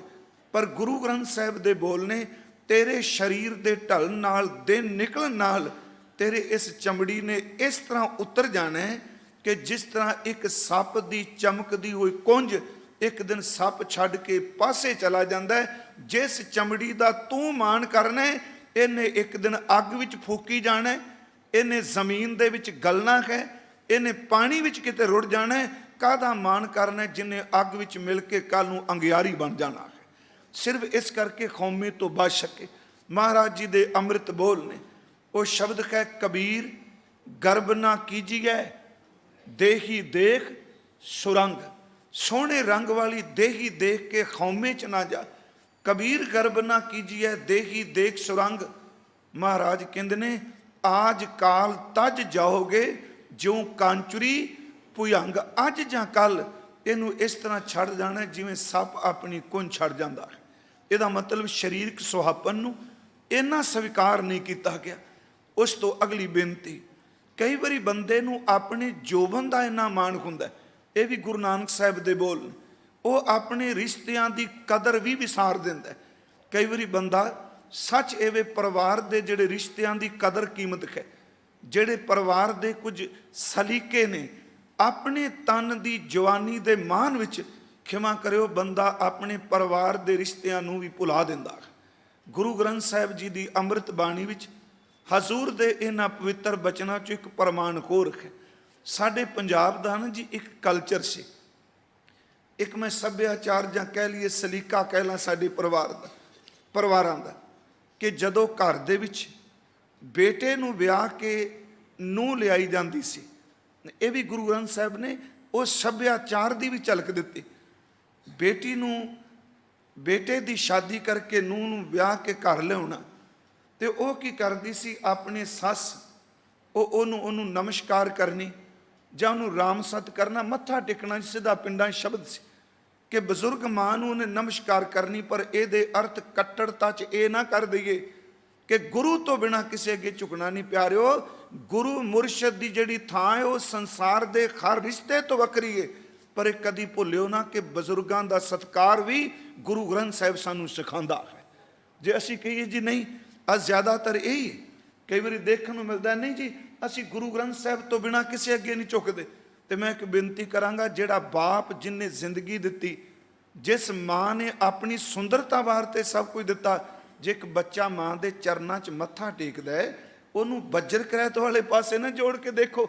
ਸੱਚ ਇਹ ਵੇ, ਜਿੱਦਣ ਬਾਬਾ ਪਿਰਥੀਆ ਝੁਕਣ ਦੀ ਥਾਂ ਪਿਤਾ ਦੇ ਸਾਹਮਣੇ ਬੋਲਦਾ ਹੈ, ਉਦਣ ਗੁਰੂ ਰਾਮਦਾਸ ਵੀ ਕਹਿੰਦੇ ਨੇ, ਓਏ ਪਿਓ ਦੇ ਚਰਨ ਤਾਂ ਝੁਕਣ ਵਾਸਤੇ ਹੁੰਦੇ ਨੇ, ਤੇ ਜਿਹੜਾ ਬੱਚਾ ਪਿਓ ਨੂੰ ਅੱਖਾਂ ਵਿਖਾਣ ਲੱਗ ਪਵੇ, ਉਹਦੇ ਸਿਰ ਤੇ ਪਾਪਾਂ ਦਾ ਭਾਰ ਚੜ ਜਾਂਦਾ ਹੈ। ਕਿ ਸਤਿਗੁਰੂ ਨੇ ਸ਼ਬਦ ਸਾਨੂੰ ਸਿਖਾਇਆ ਨਹੀਂ ਕਿ ਕਾਹੇ ਪੂਤ ਝਗਰਤ ਹੋ ਸੰਗ ਬਾਪ, ਜਿਨ ਕੇ ਜਣੇ ਬਡੀਰੇ ਤੁਮ ਹੋ 300 ਝਗਰਤ ਪਾਪ। ਚੇਤੇ ਰੱਖਿਓ, ਇਹ ਵੀ ਹਉਮੈ ਨਾਲ ਰਿਲੇਟਡ। ਹਉਮੈ ਜਦੋਂ ਵੱਧਦੀ ਏ, ਸੱਚ ਇਹ ਪਿਓ ਵਿੱਚੋਂ ਪਿਓ ਵੀ ਨਜ਼ਰ ਨਹੀਂ ਆਉਂਦਾ। ਜਦੋਂ ਬੰਦੇ ਦੇ ਅੰਦਰ ਹਉਮੈ ਦਾ ਉਬਾਲਾ ਆਉਂਦਾ ਹੈ, ਸੱਚ ਇਹ ਉਹਨੂੰ ਗੁਰੂ ਵਿੱਚੋਂ ਗੁਰੂ ਵੀ ਨਜ਼ਰ ਨਹੀਂ ਆਉਂਦਾ। ਇਹ ਮਹਾਰਾਜ ਜੀ ਨੇ ਬੋਲ ਕਹੇ, ਕਾਹੇ ਪੂਤ ਝਗਰਤ ਹੋ ਸੰਗ ਬਾਪ, ਜਿਨ ਕੇ ਜਣੇ ਬਡੀਰੇ ਤੁਮ ਹੋ 300 ਝਗਰਤ ਪਾਪ। ਅੱਗੇ ਬਚਨ ਨੇ, ਜਿਸ ਧਨ ਕਾ ਤੁਮ ਗਰਭ ਕਰ ਤੋ, ਤੈਨੂੰ ਖੌਮੇ ਵੀ ਆਪਣੇ ਪੈਸੇ ਦੀ। ਸੱਚ ਮੈਂ ਸੋਚਣਾ ਇੰਨੀ ਬੁਰੀ ਕਿ ਗੁਰੂ ਰਾਮਦਾਸ ਜਿਨ੍ਹਾਂ ਨੂੰ ਪ੍ਰਤੱਖ ਪਰਮਾਤਮਾ ਦੀ ਦੇਹ ਜਾਣ ਕੇ ਸਿੱਖੀ ਅਤੇ ਸੰਗਤੀ ਪਾਰ ਬ੍ਰਹਮ ਕਰ ਨਮਸਕਾਰਿਆ, ਸਿੱਖਾਂ ਸੰਗਤਾਂ ਨੂੰ ਪਾਰ ਬ੍ਰਹਮ ਦਿਸਦਾ ਹੈ, ਤੇ ਸੱਚ ਇਹ ਖੌਮੇ ਵਿੱਚ ਗਰਸੇ ਹੋਏ ਬੇਟੇ ਨੂੰ ਬਾਪ ਵਿੱਚੋਂ ਬਾਪ ਵੀ ਨਜ਼ਰ ਨਹੀਂ ਆਉਂਦਾ। ਇਹ ਖੌਮੇ ਦੀ ਪ੍ਰਗਟਾਵਾ। ਜਿਸ ਧਨ ਕਾ ਤੁਮ ਗਰਭ ਕਰਤ ਹੋ, ਸੋ ਧਨ ਕਿਸੇ ਨਾ ਆਪ। ਫਿਰ ਮੈਂ ਬੇਨਤੀ ਕਰਾਂਗਾ, ਬਾਣੀ ਵਿੱਚੋਂ ਸਾਡੇ ਪਰਿਵਾਰ ਵਿੱਚ ਵੀ ਖੌਮੇ ਇੰਨੀ ਕੁ ਪ੍ਰਬਲਿਤ ਹੋ ਚੁੱਕੀ, ਜਦੋਂ ਨੂੰ ਸੱਸ ਅੱਗੇ ਝੁਕਦੀ ਨਹੀਂ, ਉਹਦੇ ਅੰਦਰ ਦੀ ਇਗੋ ਵਿਖ ਹੈ। ਤੇ ਜਿਤਨਾ ਬੰਦਾ ਪੱਛਮ ਦੀ ਰੀਸ ਕਰਦਾ ਪਿਆ, ਤੁਸੀਂ ਬਹੁਤ ਵੱਡੇ ਸ਼ਹਿਰ ਵਿੱਚ ਧਨਾੜ ਪੁਰਸ਼ ਬੈਠੇ ਹੋ, ਚੇਤੇ ਰੱਖਿਓ, ਜਿੰਨਾ ਪੈਸਾ, ਜਿੰਨੀ ਦੌਲਤ, ਜਿੰਨੀ ਚਮਕ ਦਮਕ ਆਉਂਦੀ ਪਈ ਏ, ਉਹਨੇ ਖੂਨ ਦੇ ਰਿਸ਼ਤੇ ਜਿਹੜੇ ਸਾਡੇ ਨੇ ਤਿੜਕਦੇ ਨਜ਼ਰ ਆਉਂਦੇ ਪਏ। ਉਹ ਰਿਸ਼ਤੇ ਖਤਮ ਹੁੰਦੇ ਦਿਸਦੇ ਪਏ। ਗੁਰੂ ਗ੍ਰੰਥ ਸਾਹਿਬ ਦੀ ਬਾਣੀ 'ਚ ਗੁਰੂ ਨਾਨਕ ਸਾਹਿਬ ਦਾ 12 ਤੇ ਵਧੇਕ 'ਚ ਪਹਿਲਾ ਸ਼ਲੋਕ ਪੜ੍ਹੋ। ਅਸਲ 'ਚੋਂ ਪ੍ਰਸ਼ਨੋਤਰੀ ਹੈ ਉਹ ਸ਼ਲੋਕ। ਪ੍ਰਸ਼ਨ ਕੀਤਾ, ਉਹਦਾ ਉੱਤਰ ਵੀ ਦਿੱਤਾ ਗਿਆ। ਆਪੇ ਪ੍ਰਸ਼ਨ ਕਰਦੀ ਇੱਕ ਬੀਬੀ, ਇੱਕ ਸੁਹਾਗਣ। ਅਸਲ 'ਚ ਜੇ ਸੁਹਾਗਣਾਂ ਦੇ ਪ੍ਰਸ਼ਨ ਉੱਤਰ ਨੇ, ਉਹ ਵੀ ਸਾਡੇ ਅੰਦਰ ਦੀ ਬਿਰਤੀ ਹੈ, ਮਨਮੁਖ ਤੇ ਗੁਰਮੁਖ ਬਿਰਤੀ, ਸੰਤ ਤੇ ਸਾਖਤ ਬਿਰਤੀ। ਇੱਕ ਗੁਰਮੁਖ ਸਖੀ ਪੁੱਛਦੀ ਏ, ਭੈਣੇ ਤੇਰਾ ਵਿਵਾਹ ਹੋਇਆ, ਸ਼ਾਦੀ ਹੋਈ ਏ, ਪਰ ਤੂੰ ਆਪਣੀ ਸੱਸ ਅੱਗੇ ਕਦੀ ਝੁਕੀ ਨਹੀਂ, ਕਦੀ ਦੇਖਿਆ ਨਹੀਂ ਉਹਦੇ ਸਾਹਮਣੇ ਝੁਕ ਕੇ ਤੂੰ ਨਮਸਕਾਰ ਕੀਤੀ ਹੋਵੇ। ਅੱਗੋਂ ਦੇਖੋ ਹਉਮੈ ਕਿੰਨੀ ਕੁ ਪ੍ਰਬਲ ਹੈ। ਸਰੀਰ ਦਾ ਸੁਹਾਪਣ ਤੇ ਜੋਬਨ ਦਾ ਮਾਨ। ਕਹਿਣ ਲੱਗੀ, ਮੇਰਾ ਝੁਕਣ ਨੂੰ ਦਿਲ ਨਹੀਂ ਕਰਦਾ। ਕਿਉਂ? ਕਹਿੰਦੀ ਮੇਰੀ ਜੋਬਨ, ਮੇਰੀ ਸੁਹਾਪਣ, ਜੋਬਨ ਦਾ ਇੰਨਾ ਭਾਰ ਹੈ ਕਿ ਉਸ ਬੁੱਢੜੀ ਦਾ ਕੁੱਬ ਨਿਕਲਿਆ, ਉਹਦਾ ਸਰੀਰ ਹੱਡੀਆਂ ਮਾਸ ਛੱਡ ਚੁੱਕਾ ਹੈ, ਤੇ ਮੈਂ ਕਿਵੇਂ ਉਹਦੇ ਅੱਗੇ ਝੁਕਾਂ। ਅੱਗੋਂ ਗੁਰਮੁਖ ਸਖੀ ਕਹਿੰਦੀ ਹੈ, ਭੈਣੇ ਬਸ ਇਸ ਜੋਬਨ ਦੇ ਭਾਰ ਦਾ ਮਾਨ, ਇਸ ਸਰੀਰ ਦੇ ਸੁਹਾਪਣ ਦਾ ਮਾਨ। ਕਹਿਣ ਲੱਗੀ, ਹਾਂ ਇਹ ਸਰੀਰ, ਇਹ ਸੁਹਾਪਣ ਮੇਰਾ ਹੈ। ਅੱਗੋਂ ਉੱਤਰ ਦਿੰਦੀ ਹੈ, ਆ ਭੈਣੇ ਬਾਹਰ ਚੱਲ, ਮੈਂ ਤੈਨੂੰ ਪੁਰਾਣੇ ਬਾਦਸ਼ਾਹਾਂ ਦੇ ਕਿਲੇ ਦਿਖਾਣੇ ਚਾਹਨੀ ਆ, ਜਿਹੜੇ ਪੱਕਾ ਚੂਨਾ ਪੀ ਪੀ ਕੇ, ਭੱਠੀਆਂ ਵਿੱਚ ਚੂਨਾ ਪਾ ਕੇ ਪੱਕਾ ਤਿਆਰ ਕੀਤਾ, ਪੱਥਰ ਲਾ ਲਾ ਕੇ ਇਹ ਮਹੱਲ ਤਿਆਰ ਕੀਤੇ। ਅੱਜ ਉਹ ਖੰਡਰਾਤ ਹੋ ਚੁੱਕੇ ਨੇ, ਉਹ ਚੂਨਾ ਜ਼ਮੀਨ ਤੇ ਰੁਲਦਾ ਪਿਆ। ਜੇ ਇੰਨੇ ਪੱਕੇ ਪਹਾੜਾਂ ਵਰਗੇ ਕਿਲੇ ਇੱਕ ਦਿਨ ਬਿਣਸ ਗਏ, ਜਿਸ ਜੋਬਨ ਤੇ ਚੰਮ ਦਾ ਤੂੰ ਮਾਸ ਕਰਨੀ, ਇੱਕ ਦਿਨ ਇਹਨੇ ਵੀ ਮਿੱਟੀ ਵਿੱਚ ਰੁਲ ਜਾਣਾ। ਸੱਚ ਇਹ ਉਸ ਵੀ ਖੌਮੇ ਤੋਂ ਬਚਾਇਆ। ਜਦੋਂ ਆਪ ਗੁਰੂ ਗ੍ਰੰਥ ਸਾਹਿਬ ਦਾ ਜਿਹੜਾ ਸਹਿਜ ਪਾਠ ਕਰਦੇ ਹੋ ਨਾ ਪਿਆਰਿਓ, ਮੈਂ ਕੱਲ ਵੀ ਇੱਕ ਜਗ੍ਹਾ ਅਰਜ਼ ਕੀਤੀ, ਦੇਖੋ ਅਰਦਾਸ ਅਸੀਂ ਕਰਨੇ ਆ ਪ੍ਰਿਥਮ ਭਗਉਤੀ ਤੋਂ ਲੈ ਕੇ ਨਾਨਕ ਨਾਮ ਚੜ੍ਹਦੀ ਕਲਾ ਦੋਹਰਾ ਫਤਿਹ ਜਕਾਰੇ ਤੱਕ, ਪਰ ਫਿਰ ਵੀ ਜੇ ਆਪਣੇ ਨਿੱਜੀ ਜੀਵਨ ਨੂੰ ਕਮਾਣਾ, ਅੱਜ ਮੈਂ ਇਹ ਵੀ ਅਰਜ਼ ਕਰਨੀ ਹੈ ਕਿ ਇਸ ਚੋਂ ਦਾਰੂ ਕਿਵੇਂ ਲੱਭ ਸਕਦਾ। क्योंकि गुरु साहब ने कली रात भी क्या समस्या नहीं रौला पाया। वो कहते ने मेरे को समाधान है, तेरी जे भैड़ी बीमारी है जिहड़ा दीर्घ रोग कई जन्मां दा चलिया आ रहा है, मेरा इहदे कोल इलाज है, मेरे कोल इहदी दवाई है। हजूर सच्चे पातशाह जी दे ये अमृत बोल जदों सहज पाठ करिए, मेरी बेनती है जिहड़ी तुक विच सच एवे निमाणापन हो के अरदास की गई है, उस तुक नूं जबानी याद कर लवो। जे दिन विच किसी नूं दस्सण दी लोड़ नहीं, 5-10 वार जदों किते खौमे दा बीज सिर चुकदा है, वो तुक पढ़ो तां जो वो किते शांत हो सके। जिहड़े पाठ करदे हो समझ जाण किस गल नूं। महाराज गुरु ग्रंथ साहिब विच ये पहला श्लोक है, ओ तंगी पै होरी। पै होरी दे अर्थ टीके विचों तुसीं पढ़ लिओ, पर फिर पै दा अर्थ वैसे हुंदा दुध, समझ गए तुसीं अर्थ। ओ तंगी उच्चे कद वाली, पै होरी गहरी गंभीरी, ससुड़ सुईया किव करी। सुईया दा अर्थ है नमस्कार, मत्था टेकना। किवें सस नूं मत्था टेकां, क्योंकि मेरे जोबन दा भार मैनूं चुकन नहीं देंदा। ओ तंगी पै होरी गहरी गंभीरी, ससुड़ सुईया किव करी, क्यों निवण न जाए थनी, जोबन नहीं चुकन दे रहा। अगे महाराज कहते हैं गच जे लगा गिड़वड़ी, जेड़े किले पक्के चूने नाल बने सन, गच जे लगा गिड़वड़ी सखिए धौल हरी, से भी टेंदे डिठ मैं मुंद ना गर्भ थनी। तू कादा मान करनी पई है, इत्थे तां वड्डे वड्डे किले भी खंडरात हो गए। इहदा मतलब चमड़ी दा जो बंदा। तीसरा प्रमाण मैं होर दे देना, देखो पहला अर्ज किया है चमड़ी की अपनी खौमी है, जोबन की अपनी खौमी है। इत्थों तक कई बारी जदों बंदा जवानी के नशे च हुंदा है, प्यारिओ वो 37 गुणा 7 गुणी बंदियां दा भी निरादर कर दिंदा है, क्योंकि जवानी एक ऐसा नशा है। गुरु नानक साहब दे अमृत बोल वैसे जन्म साखी वाले तो लिखे कि भाई मरदाना साहब ते गुरु नानक साहब चले जा रहे ने, एक नौजवान घोड़े ते असवार, ਉਹਦੇ ਕੋਲ ताकत है, उन्हें अपनी कमर कस्से दे नाल एक बहुत तिखा खंजर बने ते नंगा खंजर, म्यान विच नहीं, कपड़े च लपेट के नहीं, ते वो लंघदे होए घोड़े दे नाल भाई मरदाना साहब ने पिछे रबाब बनी है, उन्हें जान बुझ के घोड़े राही धक्का मरवा दिता। वो गिरदे होए बचे, थोड़ी जी दूर गया वो घोड़ सवार जिहड़ा जोबन दे नशे विच मस्त सी, वो घोड़ा तेजी नाल भजाया, घोड़े दा पैर थिलकिया, घोड़ा जमीन ते डिग्गा, वो बंदा वो नौजवान सिर परने डिग्गा जिहड़ा अपनी लक नाल कमर नाल उन्हें तिखा खंजर बन्निया सी, ओही ओहदे पेट दे विच धस गया ते तड़प तड़प के मौत हो गई। सतगुरु कहते देख होए मरदानिया, इनू भी 4 घड़ियां पहला इस खंजर दा ते इस जवानी दा बड़ा मान सी, इनू भी मान सी कि सच एवे मेरा घोड़ा, मेरी जवानी, मेरा खंजर।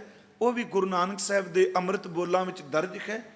हजूर ने फरमाया कमर कटारा बंकुड़ा बंके का असवार, जवान बंदा ते बांके घोड़े दा सवार। कबीर साहब दे भी ये बोल ने, गुरु नानक साहब दे अमृत बचन, कमर कटारा बंकड़ा बंके का असवार, गर्भ न कीजै नानका मत सिर आवे भार। ये जोबन दा मान। इस तो अगली बेनती करा, फिर जदों खौमे संसार विच विचरदी, सब तो वड्डी बीमारी इनू एवे अपने आप नू वड्डा ही बनाना चाहती है, सब तो वड्डी बीमारी है। सच एवे हर बंदे नू नीवा समझना चाहती है। गुरु ग्रंथ साहब ने यह बचन भी कहे ने कि खौमे कहती आपस को दीर्घ कर जाने और न को लगमात। अपने आप नू बहुत दीर्घ का अर्थ वड्डा समझदा ते लगमात साने संप्रदायी विद्वान अर्थ करते हुंदे सन। एक हुंदा पूरा अखर दीर्घ, एक हुंदियां ने लग मात्रां। अपने आप नू ते वड्डा दीर्घ जानदा है ते दूजियां दी शब्द वरदा है ये तां लगा मात्रां जियां ने, जिवें साडी शब्दावली हुंदी है पंजाबियां दी। महाराज कहते हैं आपस को दीर्घ कर जाने और न को लगमात, मनसा बाचा कर्मना मैं देखे दोजक चात। सतगुरु कहते फिर सुनियो, कहते ने जेड़े लोग बोलां करके कहते ने मैं सब तो वड्डा, दूजे पल्ले की है ਗੁਰੂ ਨਾਨਕ ਸਾਹਿਬ ਕਹਿੰਦੇ ਨੇ ਮੈਂ ਉਹਨਾਂ ਬੰਦਿਆਂ ਨੂੰ ਸੱਚਮੁੱਚ ਦੋਜ਼ਖ ਵਿੱਚ ਸੜਦਿਆਂ ਦੇਖੇ। ਦੂਸਰਾ ਬਚਨ ਕਿਹਾ ਜਿਹੜੇ ਮਨ ਕਰਕੇ ਵੀ ਫੁਰਨਾ ਬਣਾਉਂਦੇ ਨੇ ਕਿ ਸੱਚ ਇਹ ਵੇ ਮੈਂ ਸਭ ਤੋਂ ਵੱਡਾ, ਸਤਿਗੁਰੂ ਕਹਿੰਦੇ ਨੇ ਉਹ ਬੰਦੇ ਮੈਂ ਦੋਜ਼ਖ ਵਿੱਚ ਡਗਦੇ ਦੇਖੇ ਨੇ। ਜਿਹੜੇ ਕਰਮਾਂ ਕਰਕੇ ਵੀ ਕਹਿੰਦੇ ਨੇ ਮੈਂ ਸਭ ਤੋਂ ਵੱਡਾ, ਹਜ਼ੂਰ ਕਹਿੰਦੇ ਨੇ ਉਹ ਬੰਦੇ ਵੀ ਅਸੀਂ ਦੋਜ਼ਖ ਦੀ ਅੱਗ ਵਿੱਚ ਸੜਦੇ ਦੇਖੇ, ਕਿਉਂਕਿ ਇਸ ਖੌਮੇ ਨੇ ਇਹ ਕਹਿ ਦਿੱਤਾ ਮੇਰੇ ਤੋਂ ਵੱਡਾ ਕੋਈ ਨਹੀਂ। ਆਓ ਥੋੜਾ ਜਿਹਾ ਦੂਸਰਾ ਪੱਖ ਉਸ ਨਹੀਂ ਲੈਣਾ ਜੋ ਗੁਰੂ ਅੰਗਦ ਦੇਵ ਜੀ ਨੇ ਅੱਜ ਕਿਰਪਾ ਕੀਤੀ। ਖੌਮੇ ਵਾਲਾ ਅੰਦਰ ਖਿਮਾ ਕਰਿਓ ਪ੍ਰੇਮ ਚ ਨਹੀਂ ਭਿੱਜ ਸਕਦਾ। ਖੌਮੇ ਵਾਲਾ ਅੰਦਰ ਗੁਰੂ ਦੁਆਰੇ ਬੈਠਾ, ਕੱਲਾ ਗੁਰਦੁਆਰੇ ਸ਼ਬਦ ਨਾ ਵਰਤਾਂ, ਕਿਸੇ ਵੀ ਧਰਮ ਅਸਥਾਨ ਤੇ ਕਿਸੇ ਵੀ ਧਰਮ ਨਾਲ ਸੰਬੰਧਿਤ ਬੰਦਾ ਜਿਹਨੂੰ ਖੌਮੇ ਨੇ ਮਾਰ ਲਿਆ ਪਿਆਰਿਓ, ਉਹ ਬਾਣੀ ਦੀ ਬਾਰਿਸ਼ ਹੁੰਦਿਆਂ ਵੀ ਸੁੱਕੇ ਦਾ ਸੁੱਕਾ ਰਹਿ ਜਾਂਦਾ, ਉਹਦੇ ਅੰਦਰ ਭਿੱਜਦਾ ਨਹੀਂ ਕਦੇ। ਇਹ ਬਚਨ ਬਾਬਾ ਫਰੀਦ ਸਾਹਿਬ ਨੇ ਆਪਣੀ ਰਚਨਾ 'ਚ ਕਹੇ ਨੇ। ਉਹ ਕਹਿੰਦੇ ਨੇ ਸਭ ਤੋਂ ਜ਼ਿਆਦਾ ਬਾਰਿਸ਼ ਪਹਾੜੀ ਇਲਾਕੇ 'ਚ ਹੁੰਦੀ। ਪਹਾੜ ਦੇ ਸ਼ਿਖਰ ਤੇ ਉੱਤੇ ਦਿਨ ਰਾਤ 24 ਘੰਟੇ 8 ਪੈਰ ਕਈ ਥਾਵਾਂ ਨੇ ਜਿੱਥੇ ਬਾਰਿਸ਼ ਹੁੰਦੀ ਰਹਿੰਦੀ, ਪਰ ਜਦੋਂ ਕਿਤੇ ਥੋੜਾ ਜਿਹਾ ਬੱਦਲ ਛੱਟਦਾ ਹੈ ਉਹ ਸ਼ਿਖਰ ਫਿਰ ਸੁੱਕੇ ਦਾ ਸੁੱਕਾ ਰਹਿ ਜਾਂਦਾ। ਬਾਰਿਸ਼ ਸਭ ਤੋਂ ਜ਼ਿਆਦਾ ਉੱਥੇ ਹੋਈ, ਪਰ ਉਹ ਸੁੱਕਾ ਕਿਉਂ ਰਹਿ ਗਿਆ? ਕਹਿਣ ਲੱਗੇ ਅਸਲ 'ਚ ਉਹਦੇ ਕੋਲ ਅੰਦਰ ਦੀ ਨਿਮਰਤਾ ਦਾ ਪਾਤਰ ਹੀ ਨਹੀਂ ਸੀ। ਉਹਦੇ ਉੱਚੇਪਨ ਨੇ ਇੰਨੀ ਬਾਰਿਸ਼ ਹੋਣ ਦੇ ਬਾਵਜੂਦ ਵੀ ਅੰਦਰ ਪਾਣੀ ਟਿਕਣ ਨਹੀਂ ਦਿੱਤਾ। ਪਾਣੀ ਉੱਥੇ ਟਿਕਦਾ ਜਿੱਥੇ ਨੀਵੀਆਂ ਥਾਵਾਂ ਹੁੰਦੀਆਂ। ਧਰਮ ਦੀ ਦੁਨੀਆ ਵਿੱਚ ਸੱਚੀ ਗੱਲ ਹੈ, ਬਾਰਿਸ਼ ਬੜੀ ਹੁੰਦੀ ਹੈ, ਅੰਦਰ ਫਿਰ ਸੁੱਕੇ ਦਾ ਸੁੱਕਾ ਰਹਿੰਦਾ। ਇਹ ਫਿਰ ਮੈਂ ਰਾਤ ਕਿਹਾ ਸੀ ਇਹਨੂੰ ਨੈਗੇਟਿਵ ਨਾ ਬਿਲਕੁਲ ਪਲੀਜ਼ ਲਿਜਾਇਓ। ਇੰਨਾ ਪਾਠ ਕਰਨ ਦੇ ਬਾਵਜੂਦ ਮੱਥੇ ਤੋਂ ਤਿਉੜੀ ਨਹੀਂ ਜਾਂਦੀ। ਇੰਨਾ ਸਿਮਰਨ ਕਰਨ ਦੇ ਬਾਵਜੂਦ ਬੰਦਾ ਅੰਦਰੋਂ ਖਿਜਿਆ ਕਲਪਿਆ ਕੁਰਝਿਆ ਰਹਿੰਦਾ। ਸੱਚੇ ਪਾਤਸ਼ਾਹ ਕਹਿੰਦੇ ਨੇ ਉਹਦੇ ਕਾਰਨ ਨੇ 3-4। ਆ ਸਾਰੀ ਗੱਲ ਇੱਕੋ ਸ਼ਲੋਕ 'ਚ ਆ ਜਾਏਗੀ ਜਿਹੜੀ ਆਪਾਂ ਵਿਚਾਰਨੇ ਪਏ ਕੱਲ ਦੀ। ਕਹਿੰਦੇ ਅਸਲ 'ਚ ਜਿਸ ਬੰਦੇ ਨੂੰ ਇਹ ਹੰਕਾਰ ਹੁੰਦਾ ਹੈ ਮੈਂ ਬਹੁਤ ਧਨਾਢ ਖਾਂ, ਉਹ ਵੀ ਬਾਣੀ ਪੜ੍ਹਦਾ ਅੰਦਰੋਂ ਟਿੱਬਾ ਬਣ ਜਾਂਦਾ ਹੈ। ਉਹਦਾ ਧਨਾੜਪੁਣਾ ਵੀ ਉੱਚਾਪਣ ਬਣ ਜਾਂਦਾ, ਟਿੱਬਾ। ਜਿਸ ਬੰਦੇ ਨੂੰ ਇਹ ਮਾਣ ਹੋ ਜਾਂਦਾ ਮੈਂ ਬਹੁਤ ਜਵਾਨ ਖਾਂ, ਜਵਾਨੀ ਵੀ ਇੱਕ ਟਿੱਬਾ ਬਣ ਜਾਂਦੀ ਹੈ। ਮਹਾਰਾਜ ਜੀ ਦੇ ਅੰਮ੍ਰਿਤ ਬੋਲ ਨੇ ਤੇ ਫਰਮਾਇਓ ਨੇ ਫਰੀਦਾ ਗਰਭ ਜਿੰਨਾ ਵਡਿਆਈਆਂ, ਜਿਹਨੂੰ ਆਪਣੀ ਵਡਿਆਈ ਦਾ ਹੰਕਾਰ ਹੈ। ਗਰਭ ਜਿੰਨਾ ਵਡਿਆਈਆਂ, ਧਨ ਜੋਬਨ ਆਗਾ, ਇੱਕ ਆਪਣੀ ਵਡਿਆਈ, ਦੂਜੀ ਦੌਲਤ, ਤੀਜਾ ਸਾਡਾ ਜੋਬਨ ਜ਼ਿੰਦਗੀ ਤਾਕਤ। ਧਨ ਜੋਬਨ ਆਗਾ ਖਾਲੀ ਚਲੇ ਧਨੀ ਸਿਓ ਟਿੱਬੇ ਜਿਉਂ ਮੀਆਂ। ਉਹ ਇਸ ਤਰ੍ਹਾਂ ਦੁਨੀਆ ਤੋਂ ਚਲੇ ਜਾਏ ਜਿਵੇਂ ਟਿੱਬੇ ਉੱਤੇ ਜਿੰਨੀ ਮਰਜ਼ੀ ਬਾਰਿਸ਼ ਹੋ ਜਾਏ ਫਿਰ ਵੀ ਸੁੱਕੇ ਦਾ ਸੁੱਕਾ ਹੀ ਰਹਿ ਜਾਂਦਾ।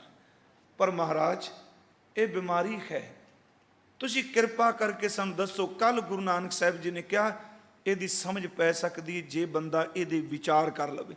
ਹਉਮੈ ਬੁਝੈ ਤਾਂ ਦਰ ਸੂਝੈ, ਜੇ ਇਹਦੀ ਸਮਝ ਪੈ ਜਾਏ। ਪਹਿਲੇ ਸ਼ਲੋਕ 'ਚ ਕਿਹਾ ਹਉਮੈ ਬੁਝੈ ਤਾਂ ਦਰ ਸੂਝੈ, ਤੇ ਹੁਣ ਅਗਲੇ ਸ਼ਲੋਕ ਵਿੱਚ ਕਿਹਾ ਹਉਮੈ ਦੀਰਘ ਰੋਗ ਹੈ ਦਾਰੂ ਪੀ ਇਸਮੈ। ਇਹਨਾਂ ਦੋਨਾਂ ਤੁਕਾਂ ਨੂੰ ਜੋੜ ਕੇ ਅਰਥ ਕਰਾਂਗੇ ਸਮਝ ਪਏਗੀ। ਰਾਤ ਵੀ ਅਰਜ਼ ਕੀਤੀ ਸੀ ਬੁਝੈ ਦਾ ਅਰਥ ਬੁੱਝਣਾ ਨਾਸ਼ ਹੋਣਾ ਕਈ ਵਿਦਵਾਨ ਕਰਦੇ, ਪਰ ਜਿਸ ਵਕਤ ਬੰਦੇ ਨੂੰ ਆਪਣੇ ਅੰਦਰ ਦੀ ਸੋਝੀ ਪੈ ਜਾਏ।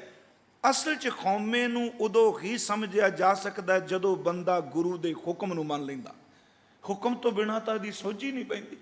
ਹਜ਼ੂਰ ਸੱਚੇ ਪਾਤਸ਼ਾਹ ਜੀ ਨੇ ਅੱਜ ਜਿਹੜਾ ਸ਼ਲੋਕ ਦਰਜ ਕੀਤਾ ਇਹਦੇ ਅਰਥ ਇੱਕ ਇੱਕ ਤੁਕ ਦੇ ਕਰਨੇ। ਰਾਤ ਵੀ ਜਿਵੇਂ ਆਪੇ ਵਿਚਾਰੇ ਸਨ, ਹਜ਼ੂਰ ਗੁਰੂ ਅੰਗਦ ਦੇਵ ਜੀ ਦੇ ਬੋਲ ਨੇ ਹਉਮੈ ਏਹਾ ਜਾਤ ਹੈ, ਹਉਮੈ ਕਰਮ ਕਮਾਹੇ। ਇਹ ਪਹਿਲੀ ਤੁਕ ਹੈ ਗੁਰਦੇਵ ਦੀ। ਹਉਮੈ ਏਹਾ ਜਾਤ ਹੈ। ਹਉਮੈ ਦੇ ਚਲੋ ਅਰਥ ਅਸੀਂ ਕਰ ਚੁੱਕੇ ਹਾਂ। ਮੈਂ ਤੇ ਮੇਰੀ ਦੀ ਬਿਰਤੀ, ਮੈਂ ਤੇ ਮੇਰਾ। ਇੱਥੇ ਸਤਿਗੁਰੂ ਨੇ ਸ਼ਬਦ ਵਰਤਿਆ ਹਉਮੈ ਏਹਾ ਜਾਤ ਹੈ। ਜਾਤ ਦੇ ਅਰਥ ਕੀ? ਜਾਤ ਦੇ ਅਰਥ ਗੁਰੂ ਗ੍ਰੰਥ ਸਾਹਿਬ ਵਿੱਚ ਬਹੁ ਆਉਣਗੇ। ਇੱਕ ਜਾਤ ਦਾ ਅਰਥ ਹੁੰਦਾ ਹੈ ਪੈਦਾਇਸ਼, ਸਿਰਜਣਾ, ਉਤਪਤੀ। ਦੂਸਰਾ ਜਾਤ ਦਾ ਅਰਥ ਹੈ ਕੁਲ ਜਾਂ ਵੰਸ਼। ਤੀਸਰਾ ਜਾਤ ਦਾ ਅਰਥ ਹੈ ਜੀਵ। ਚੌਥਾ ਜਾਤ ਦਾ ਅਰਥ ਹੈ ਜਿਹੜੀ ਆਪਾਂ ਆ ਜਾਤ ਪਾਤ ਦੀ ਗੱਲ ਕਰਨੇ ਵੰਸ਼ ਨਾਲ ਹੀ ਆ ਜਾਏਗੀ।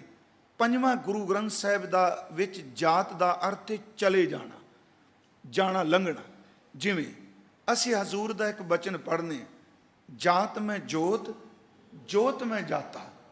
ਹੁਣ ਉੱਥੇ ਜਿਹੜਾ ਜਾਤ ਹੈ ਉਹ ਸ਼ਬਦ ਭਾਵੇਂ ਕੁਝ ਵਿਦਵਾਨਾਂ ਨੇ ਪ੍ਰਕਿਰਤੀ ਉਹਦੇ ਅਰਥ ਕੀਤੇ ਨੇ, ਉਹਦਾ ਅਰਥ ਹੈ ਜੀਵ। ਜਾਤ ਮੈਂ ਜੋਤ, ਜੋਤ ਮੈਂ ਜਾਤਾ। ਅਸਲ ਵਿੱਚ ਇਸ ਜੀਵ ਦੇ ਅੰਦਰ ਪਰਮਾਤਮਾ ਦੀ ਆਪਣੀ ਜੋਤ ਹੈ। ਜੋਤ ਹੀ ਕਰਕੇ ਇਹ ਜੀਵ ਜਿਹੜਾ ਤੁਰਿਆ ਫਿਰਦਾ ਹੈ। ਉੱਥੇ ਜੋਤ, ਜਾਤ ਦਾ ਅਰਥ ਹੈ ਜੋ ਜੀਵ। ਇਸ ਤੋਂ ਅਗਲੀ ਗੱਲ, ਜਾਤ ਦਾ ਅਰਥ ਹੈ ਚਲੇ ਜਾਣਾ। ਜਿਵੇਂ ਅਸੀਂ ਬਚਨ ਪੜ੍ਹਨੇ ਆ, ਸੋਚ ਕਰੇ ਦਿਨ ਸਾਰ ਰਾਤ, ਮਨ ਕੀ ਮੈਲ ਨਾ, ਮਨ ਕੀ ਮੈਲ ਨਾ ਤਨ ਤੇ ਜਾਤ। ਜਾਤ ਦਾ ਅਰਥ ਹੈ ਲੰਘਣਾ, ਚਲੇ ਜਾਣਾ। ਉਸ ਤੋਂ ਬਾਅਦ ਗੁਰੂ ਗ੍ਰੰਥ ਸਾਹਿਬ ਵਿੱਚ ਜਾਤ ਦਾ ਅਰਥ ਕੁਲ ਵੰਸ਼ ਵੀ ਹੈ। ਜਾਤ ਕਾ ਗਰਭ ਨਾ ਕਰਿਓ ਕੋਈ। ਅਸੀਂ ਹਜ਼ੂਰ ਦੀ ਬਾਣੀ ਪੜ੍ਹਨੇ, ਕਬੀਰ ਮੇਰੀ ਜਾਤ ਕੋ ਸਭ ਕੋ ਹਸਨੇ ਖਾਰ। ਉੱਥੇ ਜਾਤ ਦਾ ਅਰਥ ਹੈ ਵੰਸ਼, ਕੁਲ। ਪਰ ਜਿਹੜਾ ਇੱਥੇ ਲਫ਼ਜ਼ ਆਇਆ ਹੈ ਕਿ ਕੌਮੈ ਇਹਾ ਜਾਤ ਹੈ, ਇੱਥੇ ਜਾਤ ਦਾ ਅਰਥ ਕਰਾਂਗੇ ਜਨਮ, ਉਤਪਤੀ। ਫਿਰ ਧਿਆਨ ਨਾਲ ਸੁਣਿਓ, ਜਾਤ ਦਾ ਅਰਥ ਜੀਵ ਮੈਂ ਕੀਤਾ, ਜਾਤ ਦਾ ਅਰਥ ਕਸਮਾਂ ਵੀ ਹੈ, ਜਾਤ ਦਾ ਅਰਥ ਕੁੱਲ ਵੀ ਹੈ, ਜਾਤ ਦਾ ਅਰਥ ਚਲੇ ਜਾਣਾ ਵੀ ਹੈ। ਪਰ ਇੱਥੇ ਜਾਤ ਦਾ ਅਰਥ ਦਾਸ ਪ੍ਰਕਿਰਤੀ ਨਹੀਂ ਕਰਦਾ, ਕਿਉਂਕਿ ਇਹਦੇ ਅਰਥ ਢੁਕਣੇ ਨਹੀਂ ਤਾਂ ਕੌਮੈ ਇਹਾ ਜਾਤ ਹੈ। ਕਹਿੰਦੇ ਨੇ ਅਸਲ 'ਚ ਕੌਮੇ ਤਾਂ ਇਹਦੇ ਜਨਮ ਦੇ ਨਾਲ ਹੀ ਇਹਦੀ ਸਿਰਜਣਾ ਹੋਈ ਹੈ। ਕੌਮੇ ਤਾਂ ਇਹਦਾ ਆਪਣਾ ਪਿਛੋਕੜ ਹੈ। ਜਦੋਂ ਇਹ ਜੰਮਿਆ ਉਦੋਂ ਹੀ ਕੌਮੇ ਇਹਦੇ ਨਾਲ ਆ ਗਈ। ਗੁਰੂ ਅੰਗਦ ਸਾਹਿਬ ਕਹਿੰਦੇ ਨੇ ਕੌਮੈ ਇਹਾ ਜਾਤ ਹੈ, ਕੌਮੈ ਕਰਮ ਕਮਾ ਹੈ। ਹੁਣ ਇਹ ਜਿਹੜਾ ਜਨਮ ਵੇਲੇ ਮੈਂ ਰਾਤ ਵੀ ਅਰਜ਼ ਕੀਤੀ ਸੀ, ਬੀਜ ਰੂਪ ਹੈ। ਕਈ ਵਾਰੀ ਕੋਈ ਸਮਾਂ ਬੀਜ ਦਾ ਪਤਾ ਨਹੀਂ ਲੱਗਦਾ, ਜਦੋਂ ਪੁੰਗਰ ਜਾਂਦਾ ਫਿਰ ਪਤਾ ਲੱਗਦਾ ਉਹ ਅਸੀਂ ਭੁਲੇਖੇ ਸਾਂ, ਇਹ ਅੰਦਰ ਪਿਆ ਹੋਇਆ ਸੀ। ਅਸਲ 'ਚ ਬੱਚੇ ਦੇ ਜਨਮ ਵੇਲੇ ਇਹ ਜਿਹੜੀ ਕੌਮੇ ਹੈ ਇਹ ਨਾਲ ਹੀ ਪਰਮਾਤਮਾ ਦੇ ਹੁਕਮ ਵਿੱਚ ਆ ਗਈ। ਕੌਮੇ ਇਹਾ ਜਾਤ ਹੈ। ਪਰ ਹੁਣ ਇਸ ਕੌਮੇ ਵਿੱਚ ਸ਼ਕਤੀ ਹੈ, ਇਹ ਫਿਰ ਬੰਦਾ ਕਰਮਾਂ ਵਿੱਚ ਪ੍ਰਵਿਰਤ ਹੋ ਜਾਂਦਾ। ਮਹਾਰਾਜ ਕਹਿੰਦੇ ਨੇ ਕੌਮੈ ਕਰਮ ਕਮਾਹੇ। ਕੌਮੇ ਵਿੱਚ ਪ੍ਰਵਿਰਤ ਹੋਇਆ ਜੀਵ ਜਿਹੜਾ ਅਨੇਕਾਂ ਤਰ੍ਹਾਂ ਦੇ ਕਰਮ ਕਰਦਾ ਹੈ। ਕੌਮੈ ਇਹੀ ਬੰਧਨਾ ਫਿਰ ਜੋਨੀ ਪਾਹੇ। ਫਿਰ ਧਿਆਨ ਨਾਲ ਸੁਣਿਓ, ਲੜੀ ਬੜੀ ਸੋਹਣੀ ਬਣੇਗੀ। ਅਸਲ 'ਚ ਇਹਦੇ ਜਨਮ 'ਚ ਕੌਮੇ ਵਾਲੀ ਸ਼ਕਤੀ ਨਾਲ ਆਈ। ਉਸ ਕੌਮੇ ਵਾਲੀ ਸ਼ਕਤੀ ਨੇ ਇਹਨੂੰ ਕਰਮਾਂ ਵਿੱਚ ਪ੍ਰੇਰ ਦਿੱਤਾ। ਉਹ ਹਰ ਕਰਮ ਦੇ ਵਿੱਚ ਨਾਲ ਖਲੋਤੀ। ਮੈਂ ਕੱਲ ਵੀ ਅਰਜ਼ ਕੀਤੀ, ਕੋਈ ਵੀ ਕਰਮ ਕੀਤਾ ਹਰ ਥਾਂ ਤੇ ਉਹ ਕੌਮੇ ਆਪਣੀ ਖੋਂਦ ਬਣਾ ਕੇ ਬੈਠੀ। ਉਹਨੇ ਕਿਸੇ ਕਰਮ ਵਿੱਚ ਵੀ ਬੰਦੇ ਨੂੰ ਖਾਲੀ ਨਹੀਂ ਛੱਡਿਆ, ਭਾਵੇਂ ਉਹ ਧਰਮ ਦਾ ਕਰਮ ਸੀ, ਭਾਵੇਂ ਦੁਨਿਆਵੀ ਕਰਮ ਸੀ। ਸੱਚ ਹੈ ਜੇ ਇਹ ਇੰਨੀ ਚਲਾਕ ਹੈ, ਮੈਂ ਰਾਤ ਵੀ ਕਿਹਾ, ਇਹ ਜਿਉਂਦਿਆਂ ਵੀ ਖਹਿੜਾ ਨਹੀਂ ਛੱਡਦੀ, ਇਹ ਮਰਦਿਆਂ ਵੀ ਬੰਦੇ ਦਾ ਖਹਿੜਾ ਨਹੀਂ ਛੱਡਦੀ, ਨਾਲ ਤੁਰੀ ਫਿਰਦੀ। ਕੌਮੈ ਕਰਮ ਕਮਾਹੇ, ਕੌਮੈ ਇਹੀ ਬੰਧਨ। ਜਿਉਂ-ਜਿਉਂ ਬੰਦਾ ਕਰਮਾਂ ਦੇ ਗੇੜ 'ਚ ਗਿਆ, ਇਸੇ ਕੌਮੇ ਨੇ ਜੰਜੀਰਾਂ 'ਚ ਜਕੜ ਦਿੱਤਾ। ਇਹਦੇ ਵਿੱਚ ਔਗਣ ਵੀ ਆ ਗਏ, ਇਹਦੇ ਵਿੱਚ ਪਾਪ ਵੀ ਆ ਗਏ, ਕਿਉਂਕਿ ਹਰ ਕਰਮ ਜਿਹੜਾ ਉਹ ਸ਼ੁੱਧ ਤੇ ਨਿਰਮਲ ਨਹੀਂ। ਇਹਨੂੰ ਪਾਪ ਕਰਮਾਂ ਦੇ ਬੰਧਨਾਂ ਵਿੱਚ ਕੌਮੇ ਨੇ ਜਿਕੜ ਦਿੱਤਾ। ਉਹਨੂੰ ਸਤਿਗੁਰੂ ਨੇ ਬਾਣੀ ਵਿੱਚ ਕਿਹਾ ਕਿ ਨਾਨਕ ਔਗਣ ਜਿਤੜੇ ਤੇਤੇ ਗਲੀ ਜੰਜੀਰ। ਇਹ ਜੰਜੀਰਾਂ ਬਣਾ ਕੇ ਦੇ ਗਲ 'ਚ ਪਾ ਦਿੱਤੀਆਂ, ਜਕੜ ਦਿੱਤਾ। ਸਤਿਗੁਰੂ ਕਹਿੰਦੇ ਨੇ ਕਿ ਫਿਰ ਜੋਨੀ ਪਾਹੇ। ਹੁਣ ਉਸ ਵਾਸ਼ਨਾਵਾਂ ਦੇ ਬੰਧਨਾਂ 'ਚ ਬੱਧਾ ਹੋਇਆ ਬੰਦਾ ਫਿਰ ਜੂਨਾਂ ਵਿੱਚ ਭਟਕਦਾ ਹੈ। ਫਿਰ ਸੁਣਿਓ, ਕੌਮੇ ਨਾਲ ਆਈ, ਇਹਨੇ ਕਰਮ ਕਰਨ ਨੂੰ ਪ੍ਰੇਰਿਆ। ਗੁਰੂ ਅੰਗਦ ਦੇਵ ਜੀ ਕਹਿੰਦੇ ਨੇ ਕਰਮਾਂ 'ਚ ਪ੍ਰਵਿਰਤ ਕਰ ਦਿੱਤਾ। ਕੁਝ ਕਰਮ ਇਸ ਕੌਮੇ ਨੇ ਐਸੇ ਕਰਾ ਦਿੱਤੇ ਜਿਹੜੇ ਇਹਦੇ ਲਈ ਬੰਧਨ ਬਣ ਗਏ। ਪਰ ਉਹ ਬੰਧਨ ਇੱਕ ਜਨਮ ਦੇ ਨਹੀਂ ਬਣੇ। ਸੱਚ ਇਹ ਉਸ ਬੰਧਨ ਵਿੱਚ ਪਿਆ ਹੋਇਆ ਜੀਵ ਜਿਹੜਾ ਉਹ ਦੁਬਾਰਾ ਜੰਮਦਾ ਹੈ, ਮਰਦਾ ਹੈ, ਉਹਦੇ ਵਿੱਚ ਪ੍ਰਵਿਰਤ ਹੁੰਦਾ ਜਾ ਰਿਹਾ ਹੈ। ਸਤਿਗੁਰੂ ਕਹਿੰਦੇ ਨੇ ਫਿਰ ਜੋਨੀ ਪਾਹੇ। ਅਗਲੇ ਬਚਨ ਨੇ ਹਉਮੈ ਕਿੱਥੋਂ ਉਪਜੈ। ਫਿਰ ਸਵਾਲ ਕਰਦੇ ਨੇ ਗੁਰੂ ਅੰਗਦ ਸਾਹਿਬ, ਕਹਿੰਦੇ ਨੇ ਹਉਮੈ ਕਿੱਥੋਂ ਪੈਦਾ ਹੋਈ, ਇਹਦੀ ਪੈਦਾਇਸ਼ ਦਾ ਕਾਰਨ ਕੀ, ਕਿਵੇਂ ਬਣੀ, ਹਉਮੈ ਕਿੱਥੋਂ ਉਪਜੈ। ਤੇ ਨਾਲ ਅੱਗੇ ਕਿਹਾ, ਪਰ ਹੁਣ ਸਤਿਗੁਰੂ ਕਹਿੰਦੇ ਨੇ ਕਿਤ ਸੰਜਮ ਇਹ ਜਾਏ। ਸੰਜਮ ਦਾ ਅਰਥ ਤਰੀਕਾ, ਸੰਜਮ ਦਾ ਅਰਥ ਜੁਗਤ, ਸੰਜਮ ਦਾ ਅਰਥ ਵਸੀਲਾ। ਜਿਹੜੀ ਹਉਮੈ ਕਿੱਥੋਂ ਪੈਦਾ ਹੋਈ, ਤੇ ਇਹ ਸਤਿਗੁਰੂ, ਇਹ ਪ੍ਰਭੂ ਜੀ, ਇੱਕ ਕਿਰਪਾ ਕਰਕੇ ਸਾਨੂੰ ਦੱਸੋ ਕਿਹੜੇ ਤਰੀਕੇ ਨਾਲ, ਕਿਹੜੇ ਵਸੀਲੇ ਨਾਲ ਇਹ ਖੌਮੇ ਜਾ ਸਕਦੀ। ਮੈਂ ਸਿਰਫ 3-4 ਤੁਕਾਂ ਦੇ ਆਖਰੀ ਅਰਥ ਤਾਂ ਪਹਿਲਾਂ ਕਰ ਰਿਹਾ ਕਿਉਂਕਿ ਅਸਲੀ ਮੈਂ ਜਿਹੜੀ ਬੇਨਤੀ ਅੱਜ ਕਰਨੀ ਹੈ, दारू ਪੀ ਇਸਮਾ ਹੈ। ਇਹ ਤਾਂ ਚਲੋ ਸਿੱਧੀ ਗੱਲ ਕਿ ਹੁਕਮ ਨਾਲ ਖੌਮੇ ਵਿੱਚ ਆਈ, ਇਸ ਨੇ ਜੀਵ ਨੂੰ ਵੱਖਰੀ ਹੋਂਦ ਦਾ ਅਹਿਸਾਸ ਕਰਾ ਦਿੱਤਾ। ਆਪਣੀ ਵੱਖਰੀ ਹੋਂਦ ਕਰਕੇ ਕਰਮਾਂ ਵਿੱਚ ਪ੍ਰਵਿਰਤ ਹੋ ਗਿਆ। ਜਿਉਂ-ਜਿਉਂ ਵਾਸ਼ਨਾ ਅਧੀਨ ਕਰਮ ਕਰੀ ਗਿਆ, ਉਹ ਕੁਛ ਇਹਦੇ ਲਈ ਬੰਧਨ ਬਣ ਗਏ। ਬੰਧਨਾਂ ਦਾ ਬੱਝਾ ਹੋਇਆ ਬੰਦਾ ਫਿਰ ਦੁਬਾਰਾ ਜੂਨਾਂ ਵਿੱਚ ਆ ਗਿਆ। ਇਹਨੂੰ ਥੋੜਾ ਜਿਹਾ ਜੇ ਅਸੀਂ ਗੁਰੂ ਗ੍ਰੰਥ ਸਾਹਿਬ ਦੀ ਅੰਮ੍ਰਿਤ ਬਾਣੀ ਚੋਂ ਦੇਖੀਏ ਤੇ ਦੇਖੋ ਇੱਕ ਪਵਿੱਤਰ ਸ਼ਬਦ ਹੈ, ਉਹਦੇ ਚੋਂ ਬੜਾ ਸਪਸ਼ਟ ਹੋਵੇਗਾ ਕਿਵੇਂ ਬੰਧਨ ਬਣ ਕੇ ਫਿਰ ਜੋਨੀ ਪਾਏ। ਜਿਵੇਂ ਅਸੀਂ ਭਗਤ ਤਰਲੋਚਨ ਜੀ ਦਾ ਸ਼ਬਦ ਪੜ੍ਹਨੇ ਆ ਨਾ, ਅਰੀ ਬਾਈ ਗੋਬਿੰਦ ਨਾਮ ਮਤ ਬਿਸਰੈ, ਕਿਵੇਂ ਬੰਧਨ ਬਣਦਾ ਜੂਨਾਂ ਚ ਪਵਾਉਂਦਾ। ਮਹਾਰਾਜ ਜੀ ਦੇ ਅੰਮ੍ਰਿਤ ਬੋਲਨੇ, ਅੰਤ ਕਾਲ ਜੋ ਲక్ష్ਮੀ ਸਿਮਰੈ ਐਸੀ ਚਿੰਤਾ ਮਹਿ ਜੇ ਮਰੈ ਸਰਪ ਜੋਨ ਬਲ ਉਤਰ। ਉਹ ਬੰਧਨ ਬਣ ਗਿਆ ਉਸ ਖੌਮੇ ਦਾ ਕਰਮ, ਉਹਨੇ ਦੁਬਾਰਾ ਪ੍ਰੇਰ ਦਿੱਤਾ। ਤਾਂ ਹੀ ਸਾਹਿਬ ਨੇ ਕਿਹਾ ਅੰਤ ਕਾਲ ਜੋ ਇਸਤਰੀ ਸਿਮਰੈ ਐਸੀ ਚਿੰਤਾ ਮਹਿ ਜੇ ਮਰੈ ਬੇਸ਼ਵਾ ਜੋਨ ਬਲ ਉਤਰੈ। ਸਾਹਿਬ ਨੇ ਕਿਹਾ ਅੰਤ ਕਾਲ ਜੋ ਲੜਕੇ ਸਿਮਰੈ ਐਸੀ ਚਿੰਤਾ ਮਹਿ ਜੇ ਮਰੈ, ਕਿਉਂਕਿ ਖੌਮੇ ਦੀ ਲੇਸ਼ ਨਾਲ ਅੱਗੇ ਬੰਧਨ ਬਣਦਾ ਪਿਆ। ਅੰਤ ਕਾਲ ਜੋ ਲੜਕੇ ਸਿਮਰੈ ਐਸੀ ਚਿੰਤਾ ਮਹਿ ਜੇ ਮਰੈ, ਮਹਾਰਾਜ ਕਹਿੰਦੇ ਨੇ ਸ਼ੂਕਰ ਜੋਨ ਵਲ ਉਤਰੈ। ਨਾਲ ਬਚਨ ਕੀਤਾ ਅੰਤ ਕਾਲ ਜੋ ਮੰਦਰ ਸਿਮਰੈ ਐਸੀ ਚਿੰਤਾ ਮਹਿ ਜੇ ਮਰੈ, ਮਹਾਰਾਜ ਕਹਿੰਦੇ ਪ੍ਰੇਤ ਜੋਨ ਵਲ ਉਤਰੈ। ਇਹ दारू ਕਿਵੇਂ ਬਣਦੀ? ਧਿਆਨ ਨਾਲ ਸੁਣਿਓ, ਅੱਗੇ ਅਸੀਂ ਬੜੇ ਇਹਦੇ ਗਹਿਰੇ ਅਰਥ ਨੇ ਵੀ ਇਹ दारू ਵੀ ਬਣ ਸਕਦੀ ਹੈ। दारू ਪੀਣ ਵਾਲਾ ਨਹੀਂ, ਦਵਾਈ, ਔਸ਼ਧੀ, ਇਲਾਜ। ਹਜ਼ੂਰ ਸੱਚੇ ਪਾਤਸ਼ਾਹ ਕਹਿੰਦੇ ਨੇ ਵੇਖੋ ਜਿਹੜਾ ਚੇਤਾ ਇਸਤਰੀ ਦਾ ਆਇਆ ਵੇਸ਼ਵਾ ਜੋਨ ਵੱਲ ਬੰਧਨ ਬਣਾ ਦਿੱਤਾ, ਬੱਚਿਆਂ ਦਾ ਚੇਤਾ ਆਇਆ ਉਹ ਬੰਧਨ ਸ਼ੂਕਰ ਜੋਨ ਬਣ ਗਿਆ। ਜੇ ਧਨ ਦਾ ਚੇਤਾ ਆਇਆ ਉਹ ਸੱਚਮੁੱਚ ਸੱਪ ਵਾਲੀ ਜੂਨ ਚ ਧੱਕ ਦਿੱਤਾ। ਪਰ ਕਹਿੰਦੇ ਨੇ ਉਹੀ ਬਾਕੀ ਸਾਰੇ ਚੇਤੇ ਮੁੱਕ ਜਾਣ, ਅੰਤਲੇ ਸਮੇਂ ਚੇਤਾ ਸਿਰਫ ਵਾਹਿਗੁਰੂ ਦਾ ਰਹਿ ਜਾਏ, ਇਹੀ दारू ਬਣ ਜਾਂਦਾ ਪਿਆਰਿਓ। ਜਿਹਨੂੰ ਰੱਬ ਚੇਤੇ ਆ ਜਾਏ ਉਹਦਾ ਜਨਮ ਮਰਨ ਕੱਟਿਆ ਜਾਂਦਾ। ਚੇਤਾ ਉਹੀ ਹੈ। ਸਤਿਗੁਰੂ ਨੇ ਕਿਹਾ ਅੰਤ ਕਾਲ ਜੋ ਨਾਰਾਇਣ ਸਿਮਰੈ ਐਸੀ ਚਿੰਤਾ ਸ਼ਬਦ ਵਰਤਿਆ, ਐਸੀ ਚਿੰਤਾ ਮੈਂ ਜੇ ਮਰੈ ਬਦ ਤਰਲੋਚਨ ਤੇ ਨਰ ਮੁਕਤਾ ਪੀਤਾੰਬਰ ਵਾਕੈ ਹਿਰਦੈ ਬਸੈ। ਫਿਰ ਹੈ ਵੀ ਖੌਮੇ ਕਿੱਥੋਂ ਉਪਜੀ? ਸਤਿਗੁਰੂ ਕਹਿੰਦੇ ਨੇ ਖੌਮੇ ਕਿੱਥੋਂ ਉਪਜੈ ਕਿਤ ਸੰਜਮ ਇਹ ਜਾਏ।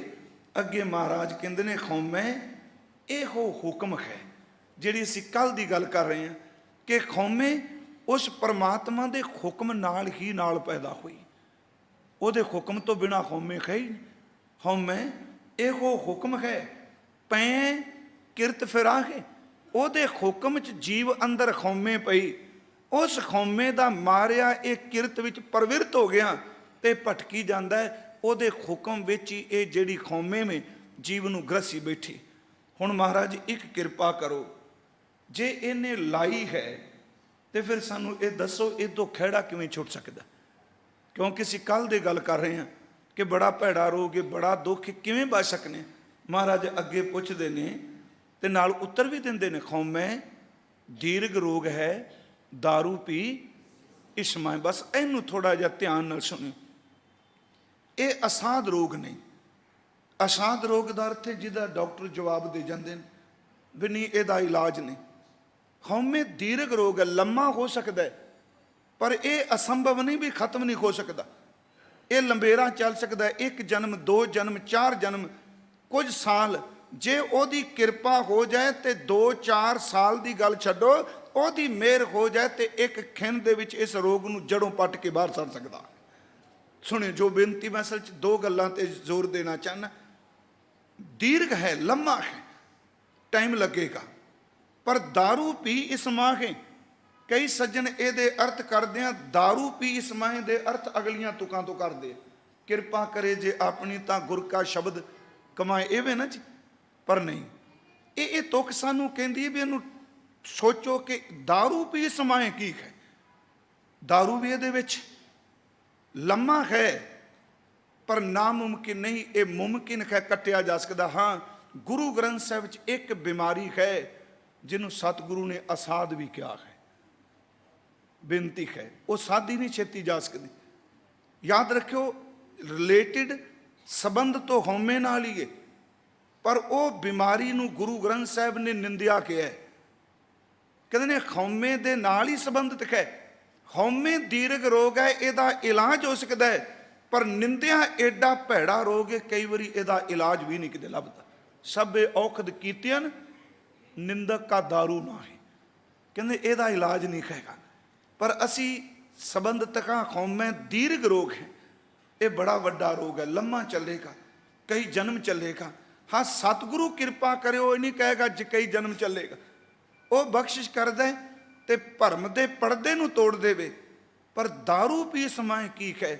ਸਿਆਣੇ ਵਿਦਵਾਨਾਂ ਨੇ ਕਿਹਾ ਕਿ ਇੱਕ ਤਰੀਕਾ ਜਿਹਦੇ ਅਰਥ ਮੈਂ ਪਹਿਲੇ ਕਰ ਲੱਗਾ, दारू ਪੀ ਸਮਾਏ, ਤੇ ਅਗਲਾ ਸ਼ਬਦ ਕੀ दारू ਹੈ। ਯਾਦ ਰੱਖੋ, ਕੋਈ ਜ਼ਰੂਰੀ ਨਹੀਂ ਹਰ ਜ਼ਹਿਰ ਜਿਹੜਾ ਉਹ ਮੌਤ ਦਾ ਕਾਰਨ ਬਣੇ। दारू ਪੀ ਸਮਾਏ ਕੀ ਹੈ? ਮੰਨ ਲਓ ਇੱਕ ਬੰਦਾ ਕੱਚਾ ਸੰਖੀਆ ਲੈ ਆਉਂਦਾ, ਸੰਖੀਆ ਸ਼ਬਦ ਚਲੋ ਜ਼ਹਿਰ ਵਰਤੀਏ ਸਿੱਧਾ ਜਿਹਾ, ਉਹਨੂੰ ਸਿੱਧਾ ਖਾਂਦਾ ਹੈ, ਉਹਦੀ ਮੌਤ ਹੁੰਦੀ ਹੈ।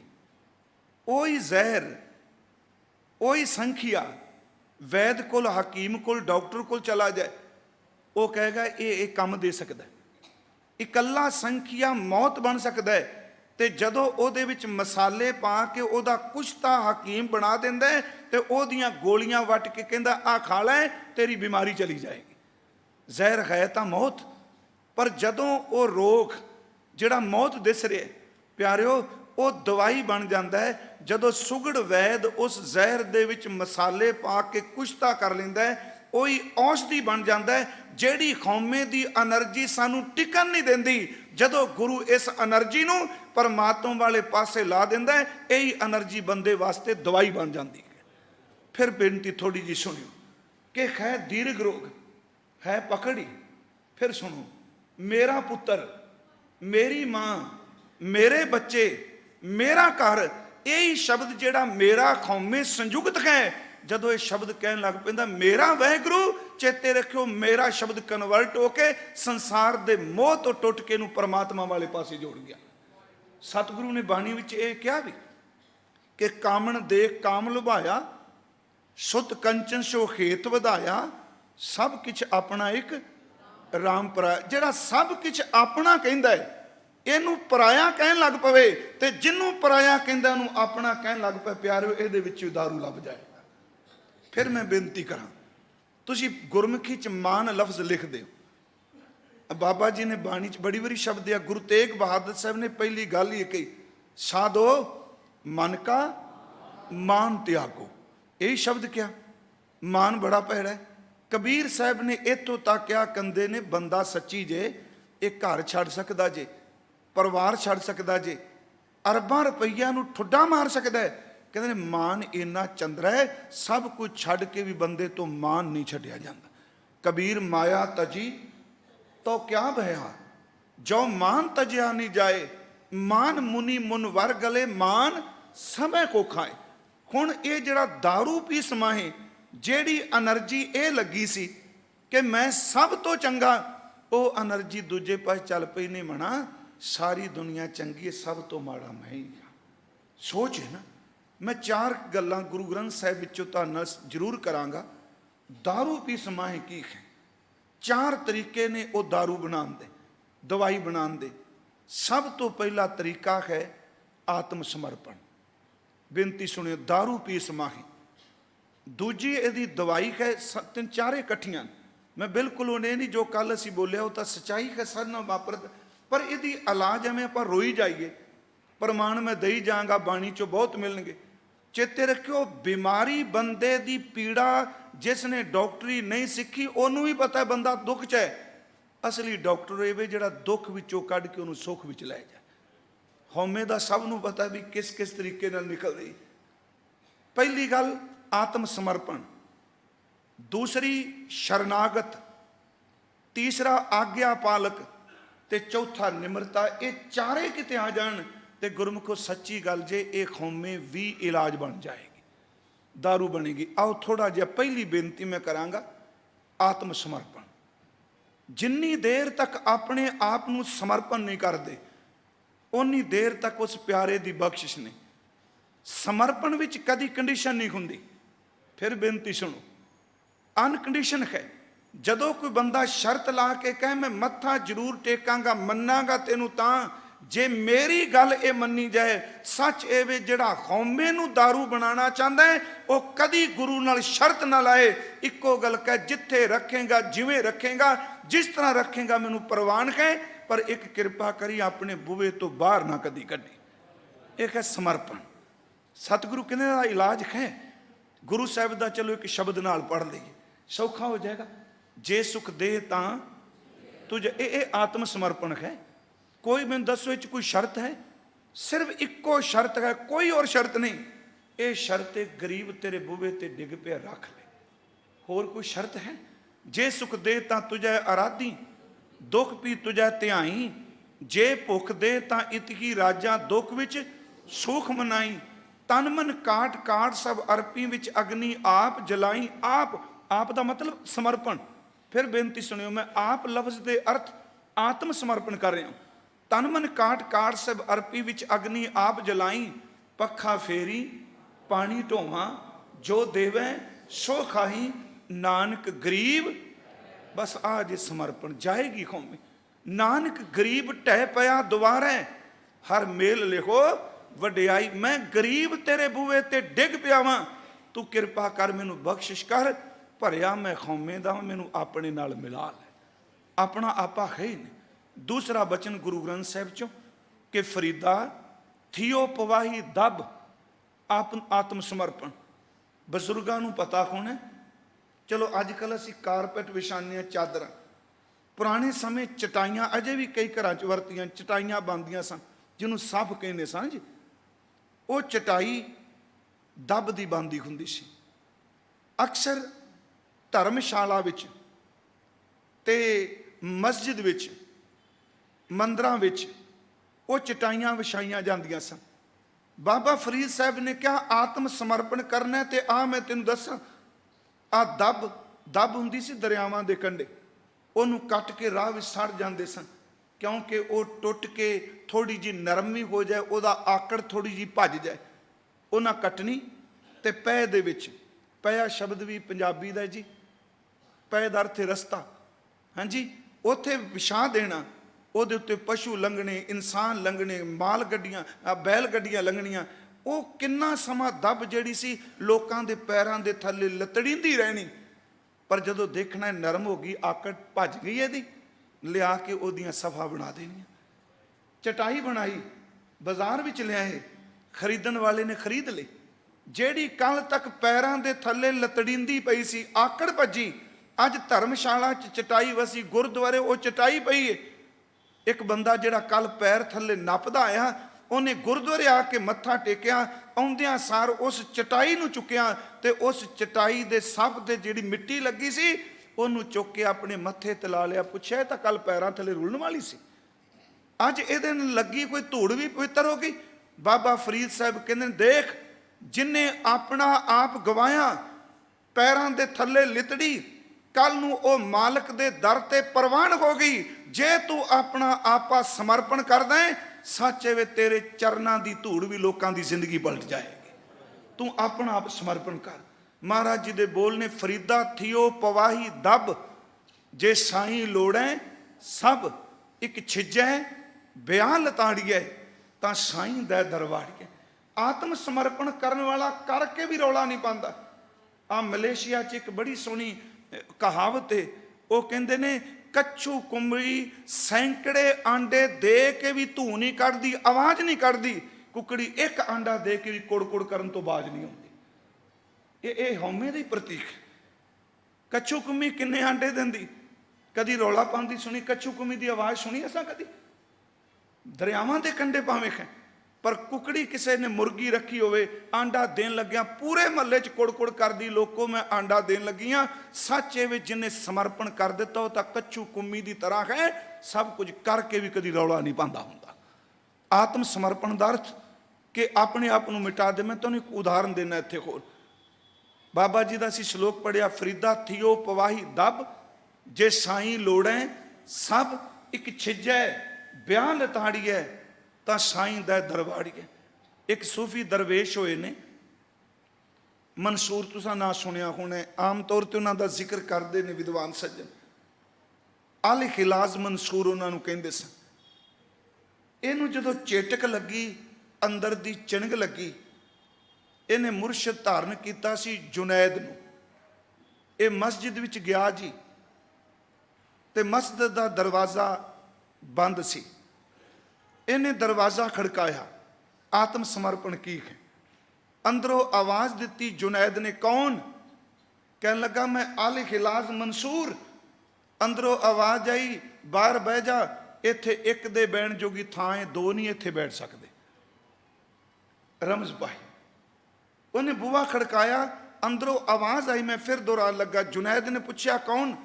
ਮਨਸੂਰ ਨੇ ਕਿਹਾ ਮੈਂ ਆਲ ਖਿਲਾਜ਼ ਮਨਸੂਰ।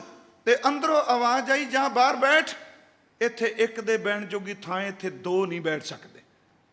ਉਹ ਜੀ ਬਾਹਰ ਬਹਿ ਗਿਆ ਮਸਜਿਦ ਦੇ ਅੱਗੇ। ਉਹ ਇੱਕ ਦਿਨ ਬਹਿ, ਦੋ ਦਿਨ ਬਹਿ, ਅੱਜ ਆਵਾਜ਼ ਆਏ, ਪਰ ਮਸਜਿਦ ਵਿੱਚੋਂ ਜੁਨੈਦ ਨੇ ਆਵਾਜ਼ ਨਹੀਂ ਦਿੱਤੀ। ਲੋਕਾਂ ਨੇ ਦੇਖਿਆ ਬੰਦਾ ਬਾਹਰ ਬੈਠਾ, ਕਿਤੇ ਮੋਚੀ ਤਾਂ ਨਹੀਂ। ਲੋਕਾਂ ਨੇ ਆਪਣੀਆਂ ਜੁੱਤੀਆਂ ਉਹਦੇ ਕੋਲ ਰੱਖਣੀਆਂ ਸ਼ੁਰੂ ਕਰ ਦਿੱਤੀਆਂ। ਕਿਸੇ ਨੇ ਪਾਲਿਸ਼ ਲਿਆ ਦਿੱਤੀ, ਕਿਸੇ ਨੇ ਕੁਛ ਕੱਪੜੇ ਲਿਆ ਦਿੱਤੇ। ਉਹ ਜਦੋਂ ਲੋਕ ਮਸਜਿਦ ਵਿੱਚ ਜਾਂਦੇ ਨੇ, ਲੋਕਾਂ ਦੀਆਂ ਜੁੱਤੀਆਂ ਪੂੰਝਣ ਲੱਗ ਪਿਆ, ਪਾਲਿਸ਼ ਕਰਨ ਲੱਗ ਪਿਆ, ਸਾਫ਼ ਕਰਨ ਲੱਗ ਪਿਆ। ਕਈ ਮਹੀਨੇ ਹੋ ਗਏ, ਅਜੇ ਮੁਰਸ਼ਦ ਦੀ ਆਵਾਜ਼ ਨਹੀਂ ਆਈ, ਮਸਜਿਦ ਵਿੱਚੋਂ ਸੁਨੇਹਾ ਨਹੀਂ ਆਇਆ। ਕਈ ਮਹੀਨਿਆਂ ਤੋਂ ਬਾਅਦ ਉਹਨੂੰ ਮਹਿਸੂਸ ਹੋ ਗਿਆ, ਮੈਂ ਤਾਂ ਕਈ ਸਾਲਾਂ ਦਾ ਇੱਥੇ ਬੈਠਾ ਹੋਇਆ ਮੋਚੀ ਹਾਂ।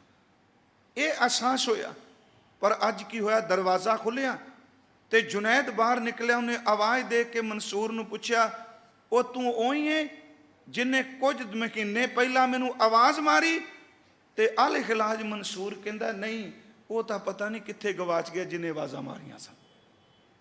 ਮੇਰੀ ਬੇਨਤੀ ਸੁਣੋ, ਜੋ ਮੈਂ ਗੱਲ ਕਹਿਣ ਲੱਗਾ ਹੈ ਥੋੜੀ ਜੀ ਸਮਝ ਪੈ ਜਾਏਗੀ, ਬਰੀਕ ਹੈ। ਉਹਨੇ ਕਿਹਾ ਤੂੰ ਉਹੀ ਹੈ ਜਿਹਨੇ ਕਈ ਮਹੀਨੇ ਪਹਿਲਾਂ ਆਵਾਜ਼ ਮਾਰੀ?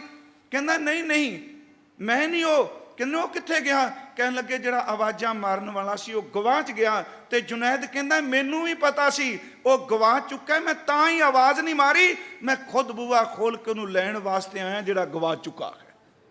ਮੈਂ ਇੱਕ ਬੇਨਤੀ ਹੈ, ਆਤਮ ਸਮਰਪਣ, ਆਪਣੇ ਆਪ ਨੂੰ ਭੇਟ ਕਰ ਦੇਣਾ। ਕੀ ਆਤਮ ਸਮਰਪਣ ਨਹੀਂ ਕਿ ਗੁਰ ਕੇ ਗ੍ਰਹਿ ਸੇਵਕ ਜੋ ਰਹੇ, ਗੁਰ ਕੀ ਆਗਿਆ मन में सह, आपस को कर कछ ना जनावे, हर हर नाम हृदय सत्य आवे। मन बेचै आत्म समर्पण, मन बेचै सतगुरु के पास, तिस सेवक के कार्य रास, सेवा करत हुए ने कामी तिसको होत प्राप्त स्वामी। मेरी बेनती सुनियो, अर्थां तो दूर नहीं जाना।